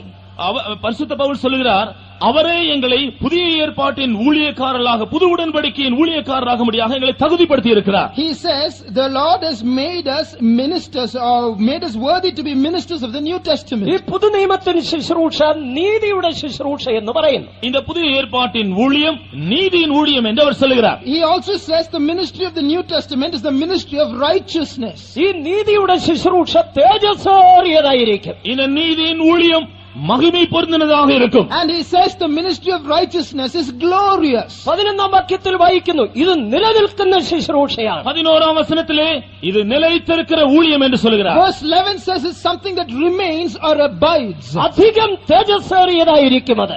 மிகுந்த மகிமையுள்ளதாக அது காணப்படும். It is much more glorious. ഈ കൃപായുഗത്തിൽ ദൈവത്തിന്റെ സഭയ്ക്ക് ദൈവം ഒരു തേജസ്സേറിയ ശുശ്രൂഷ നൽകിയിരിക്കുന്നു. இந்த கிருபையின் காலத்தில் மகிமையின் சபைக்கு தேவன் ஒரு மகிமையான ஊழியத்தை தந்திருக்கிறார். In this grace period, God has given a glorious ministry to the glorious church. അതാണ് അപ്പോസ്തോലിക ശുശ്രൂഷ. அதுதான் அப்போஸ்தலருடைய ஊழியம். That is the apostolic ministry. പരിശുദ്ധാത്മാവിനെ പ്രാപിച്ചവർ, മഹിമയിൻ ആത്മാവിനെ പ്രാപിച്ചവർ എവിടെയെങ്കിലും നിൽക്കാതെ അപ്പോസ്തോലന്മാരുമായി കൂട്ടായ്മ ആചരിക്കണം. பரிசுத்தாவியை பெற்றவர்கள் அல்லது மகிமையின் ஆவியை பெற்றவர்கள் எங்கேயாகிலும் இருக்காமல் அப்போஸ்தலருடைய ஊழியத்தில் அல்லது ஐக்கியத்தில் வந்து சேர வேண்டும். Those who have received the Holy Spirit or the Spirit of glory should not stand anywhere but should abide in the ministry of the apostles. അപ്പോസ്തലന്മാർക്ക് മാത്രമേ ദൈവസഭയെ ഒരു തേജസ്സേറിയ സഭയായി ഒരുക്കി നിർത്തുവാൻ കഴിയുകയുള്ളൂ. அப்போஸ்தலருக்கு மாத்திரமே தேவனுடைய சபையை ஒரு மகிமையான சபையாக ஆயத்தப்படுத்தி நிறுத்த முடியும். The apostles alone can present the church of God as a prepared glorious church. ഇന്ന് പലരും ചോദിക്കാറുണ്ട്, എവിടെ നിന്നാൽ എന്താ, നന്നായി ജീവിച്ചാൽ പോരെ, സ്വർഗത്തിൽ പോയി കൂടായോ എന്നൊക്കെ ധരിക്കുന്നവരുണ്ട്. இன்றைக்கு அநேகர் நினைக்கிறது என்னவென்றால், எங்கே இருந்தால் என்ன, நல்ல ஒரு ஜீவியம் செய்தால் பரலோகத்திற்கு போக முடியாதா என்று நினைக்கிறார்கள். These days people ask, what is there wherever we are? All we have to do is live a good life. Can't we go to heaven? ഒരു സംഭവ കഥ ഞാൻ കേട്ടത് ഓർത്തു പോവുകയാണ്. நான் ஒரு நடந்த சம்பவத்தை சரித்திரத்தை நினைவு கூறுகிறேன். I remember now another story. പാശ്ചാത്യ രാജ്യങ്ങളിൽ എവിടെയോ സംഭവിച്ചതാണ് പോലും. மேல் நாடுகளில் எங்கேயோ ஒரு இடத்தில் இது நடந்தது போல இருக்கிறது. This happened somewhere in the west. ഒരു മാന്യായ സ്ത്രീ ഒരു ദിവസം ട്രെയിനിൽ യാത്ര ചെയ്യുകയായിരുന്നു. ஒரு கனம் பொருந்திய ஒரு ஸ்திரீ ஒரு நாள் ரயிலில் பிரயாணம் செய்தார். An honorable lady was journeying in a train. താൻ ട്രെയിനിൽ കയറിയപ്പോൾ തന്റെ അടുത്തിരുന്ന സ്നേഹിതനോട്, തന്റെ അടുത്തിരുന്ന യാത്രക്കാരനോട് പറഞ്ഞു, എനിക്ക് ഇന്ന സ്റ്റേഷനിലാണ് ഇറങ്ങേണ്ടത്, അവിടെ ചെല്ലുമ്പോൾ രാത്രി അർദ്ധരാത്രി കഴിയും, അതുകൊണ്ട് ഞാൻ ഉറങ്ങിപ്പോകുന്നെങ്കിൽ ദയവായി എന്നെ ഒന്ന് വിളിക്കണമെന്ന് പറഞ്ഞു. அவர் தன்னோடு பிரயாணம் செய்த சக பிரயாணியை நோக்கி, நான் இந்த குறிப்பிட்ட இடத்திலே நான் இறங்க வேண்டியிருக்கிறது, அந்த இடத்திற்கு ரயில் போய் சேர்வதற்கு முன்பாக நடு இரவு கடந்துவிடும், நான் ஆகவே தூங்க போகிறேன், தூங்கி விடுவேன், தயவு செய்து அந்த இடம் வந்தால் என்னை எழுப்புங்கள் என்று கேட்டுக்கொண்டார். That lady told the passenger adjacent to her saying, I'm going to such and such a destination. When I reach that destination, it will be past midnight. If I fall asleep, please wake me up. ഈ മാന്യായ ഈ സ്ത്രീ ഇതുകൊണ്ട് തൃപ്തിപ്പെടാതെ ആ ട്രെയിനിലുണ്ടായിരുന്ന security പോലീസിന്റെ അടുക്കൽ ചെന്ന് പറഞ്ഞു, എനിക്ക് ഇന്ന സ്റ്റേഷനിലാണ് ഇറങ്ങേണ്ടത്, ഞാൻ ഉറങ്ങിപ്പോയാൽ എന്നെ ഒന്ന് വിളിക്കണമെന്ന്. இந்த பிரயாணியிடத்தில் சொன்னதில் அந்த ஸ்திரீ திருப்திப்படாமல் அந்த ரயில் பெட்டியிலே பாதுகாப்புக்காக இருந்த காவலரிடத்திலும் போய் இந்த குறிப்பிட்ட ஸ்டேஷன் வந்தால் தயவு செய்து என்னை எழுப்பி விடுங்கள் என்றும் கேட்டுக்கொண்டார். Not being satisfied with telling just the passenger, she went to the security officer of the train and said, please, I am getting down at such a station. If I am asleep, please wake me up. Train ഇങ്ങനെ മുൻപോട്ട് സഞ്ചരിച്ചുകൊണ്ടിരിക്കുന്നു. ரயில் முன்னேறி சென்று கொண்டே இருந்தது. The train was going. ഈ സ്ത്രീക്ക് ഇറങ്ങേണ്ടുന്നതായ സ്റ്റേഷന് മുൻപുള്ള സ്റ്റേഷനിൽ ട്രെയിൻ വന്നു നിന്നു. இந்த ஸ்திரீ இறங்க வேண்டியதான இந்த ஸ்டேஷனுக்கு முன்பாக இருக்கிறதான ஸ்டேஷனுக்கு ரயில் வந்தது. The train arrived at the station prior to this lady's station. അവിടുന്ന് ട്രെയിൻ മൂവ് ചെയ്ത് പിന്നെയും മുൻപോട്ട് പോവുകയാണ്. அங்கே இருந்து புறப்பட்டு மறுபடியுமாக முன்னே சென்றது. And now the train began to move out of that station. അടുത്ത സ്റ്റേഷൻ ഈ സ്ത്രീക്ക് ഇറങ്ങേണ്ട സ്റ്റേഷനാണ്. அடுத்த ஸ்டேஷன் தான் இந்த ஸ்திரீ இறங்க வேண்டிய station. The next station was where the lady was supposed to get down. കുറെ മുൻപോട്ട് പോയി ഈ ട്രെയിൻ നിന്നു. கொஞ்சம் தூரம் முன்னே சென்று மறுபடியுமாக ரயில் நின்றது. The train went for some time and then stopped. ഈ യാത്രക്കാരൻ, കൂടിരുന്ന യാത്രക്കാരൻ ഈ സ്ത്രീയെ തട്ടി എഴുന്നേൽപ്പിച്ചിട്ട് പറഞ്ഞു, ഓ മിസ്, നിങ്ങൾക്ക് ഇറങ്ങാനുള്ള സ്ഥലമായി, പെട്ടെന്ന് ഇറങ്ങിക്കൊള്ളുക എന്ന് പറഞ്ഞു. அப்பொழுது அந்த உடன் பிரயாணம் செய்த அந்த பிரயாணி இந்த ஸ்திரீ எழுப்பி, அம்மையாரே நீர் இறங்க வேண்டிய ஸ்டேஷன் வந்து விட்டது, சீக்கிரமா இறங்குங்கள் என்று சொன்னார். And this passenger who was next to the lady woke her up and said, madam, the station has come, get down immediately.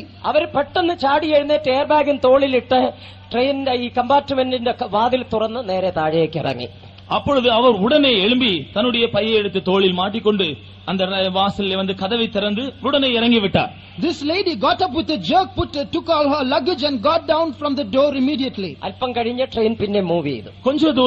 கொஞ்ச நேரம் கழிந்து மறுபடியுமாக ரயில் புறப்பட்டது. Shortly later the train began to move. അടുത്ത സ്റ്റേഷനിൽ ചെന്ന് അടുത്ത സ്റ്റേഷൻ പോയി reached சேர்ந்தது. the next station. ആ പോലീസുകാരൻ ഓടി വന്നിട്ട് അന്വേഷിക്കുകയാണ്, അയ്യോ ഒരു സ്ത്രീ ഈ സ്റ്റേഷനിൽ ഇറങ്ങണമെന്ന് പറഞ്ഞിരുന്നല്ലോ, അവരെന്തിയെന്ന് ചോദിച്ചു. அப்பொழுது அந்த காவலர் வேகமாக அந்த ஸ்திரீ இந்த இடத்தில் வந்து, இங்கே ஒரு ஸ்திரீ இந்த ஸ்டேஷனில் இறங்கும்படி எழுப்பும்படி கேட்டுக்கொண்டாரே, எங்கே என்று கேட்டார். And then the security officer came running and said, there was a woman here who said she wanted to be woken up. Where's she gone? അപ്പൊ ഈ കൂടിരുന്ന യാത്രക്കാരൻ പറഞ്ഞു, അയ്യോ മുമ്പ് നിർത്തിയപ്പോൾ ട്രെയിൻ നിർത്തിയപ്പോൾ അവരവിടെ ഇറങ്ങിയല്ലോ എന്ന്.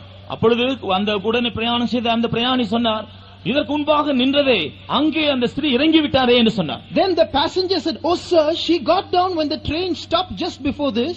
പോലീസുകാരൻ നെഞ്ചത്തോട്ട് കൈവച്ചു, അയ്യോ ചതിച്ചോ, അത് ട്രെയിൻ നിന്നത് ഒരു റിവറിന്റെ മുകളിലുള്ള പാലത്തിന്മേലായിരുന്നു, സിഗ്നൽ കിട്ടാതെ നിൽക്കുകയായിരുന്നു. அப்பொழுது அந்த காவலர் நெஞ்சில் அடித்துக்கொண்டு சொன்னார், ஐயோ இதற்கு முன்பாக ரயில் நின்ற இடம் ரயிலுக்கு சிக்னல் இல்லாமல் ஒரு ஆற்றின் மேல் இருந்த பாலத்தில் அல்லவா நின்றது.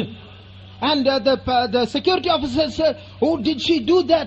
The train was stopping because of a signal. The train was standing on a bridge and under the bridge was a river.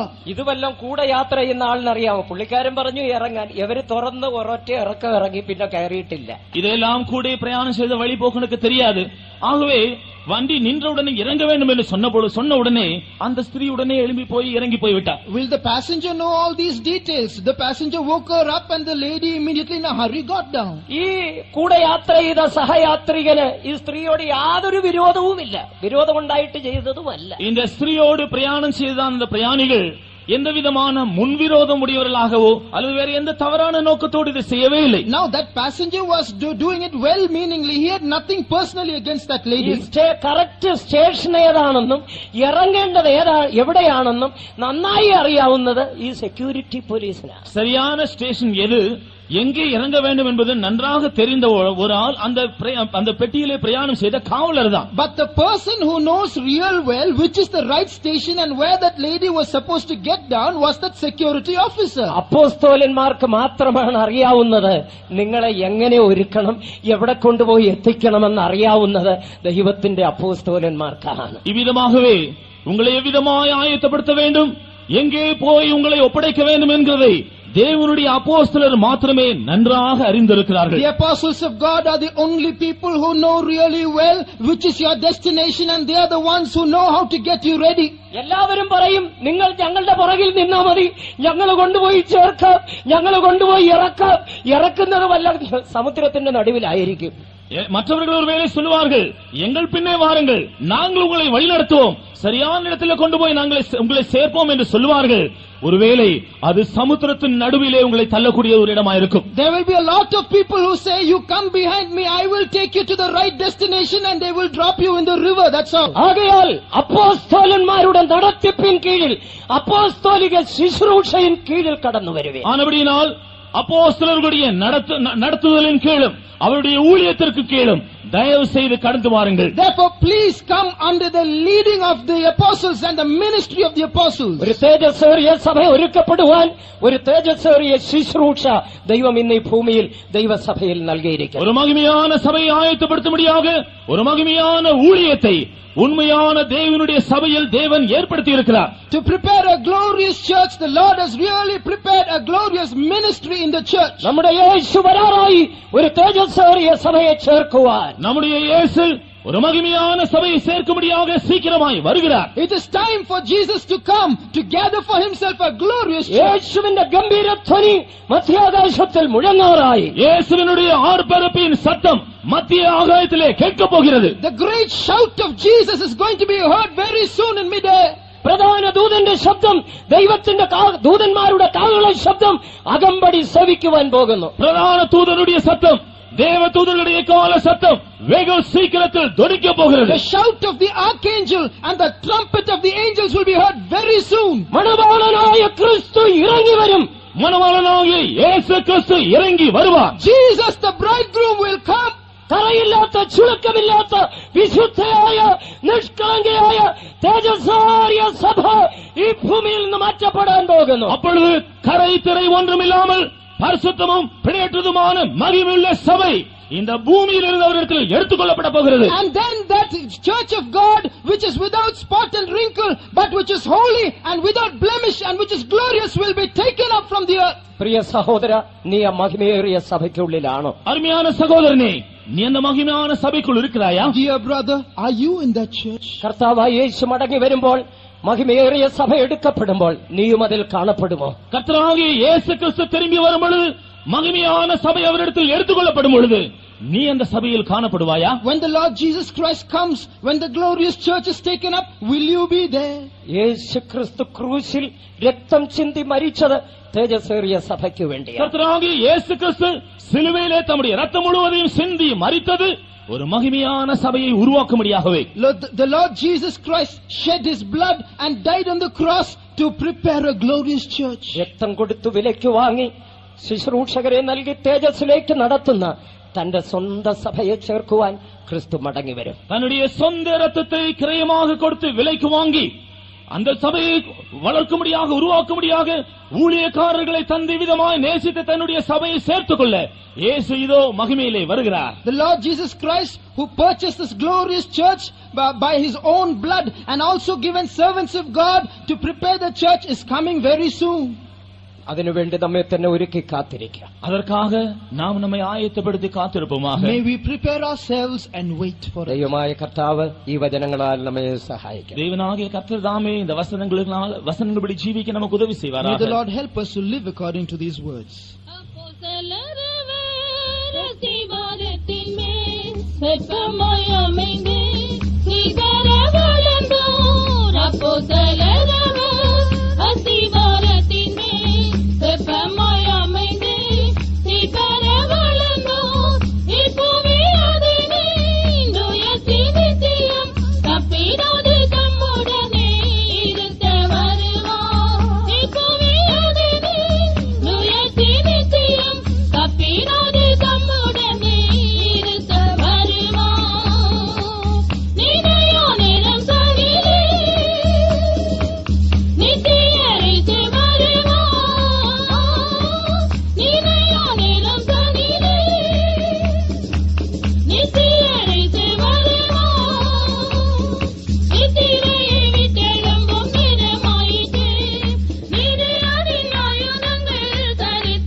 Praise the Lord.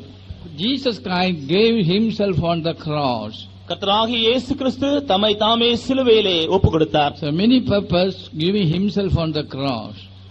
அநேக காரணங்களுக்காக அவர் தம்மை சிலுவையிலே ஒப்புக் கொடுத்தார். But the ultimate purpose is to present a glorious church without spot and wrinkle. ஆனால் மிகவும் முக்கியமான நோக்கம் என்னவென்றால் கரை திரை இல்லாத ஒரு மகிமையான சபையை தமக்குன்பாக நிறுத்தும்படியாகவே அவர் தன்னை ஒப்புக் கொடுத்தார். He gave himself for the salvation of the world. மனுஷனுடைய ரட்சிப்பிற்காக அவர் தம்மை ஒப்புக் கொடுத்தார். To deliver from sin and wicked world.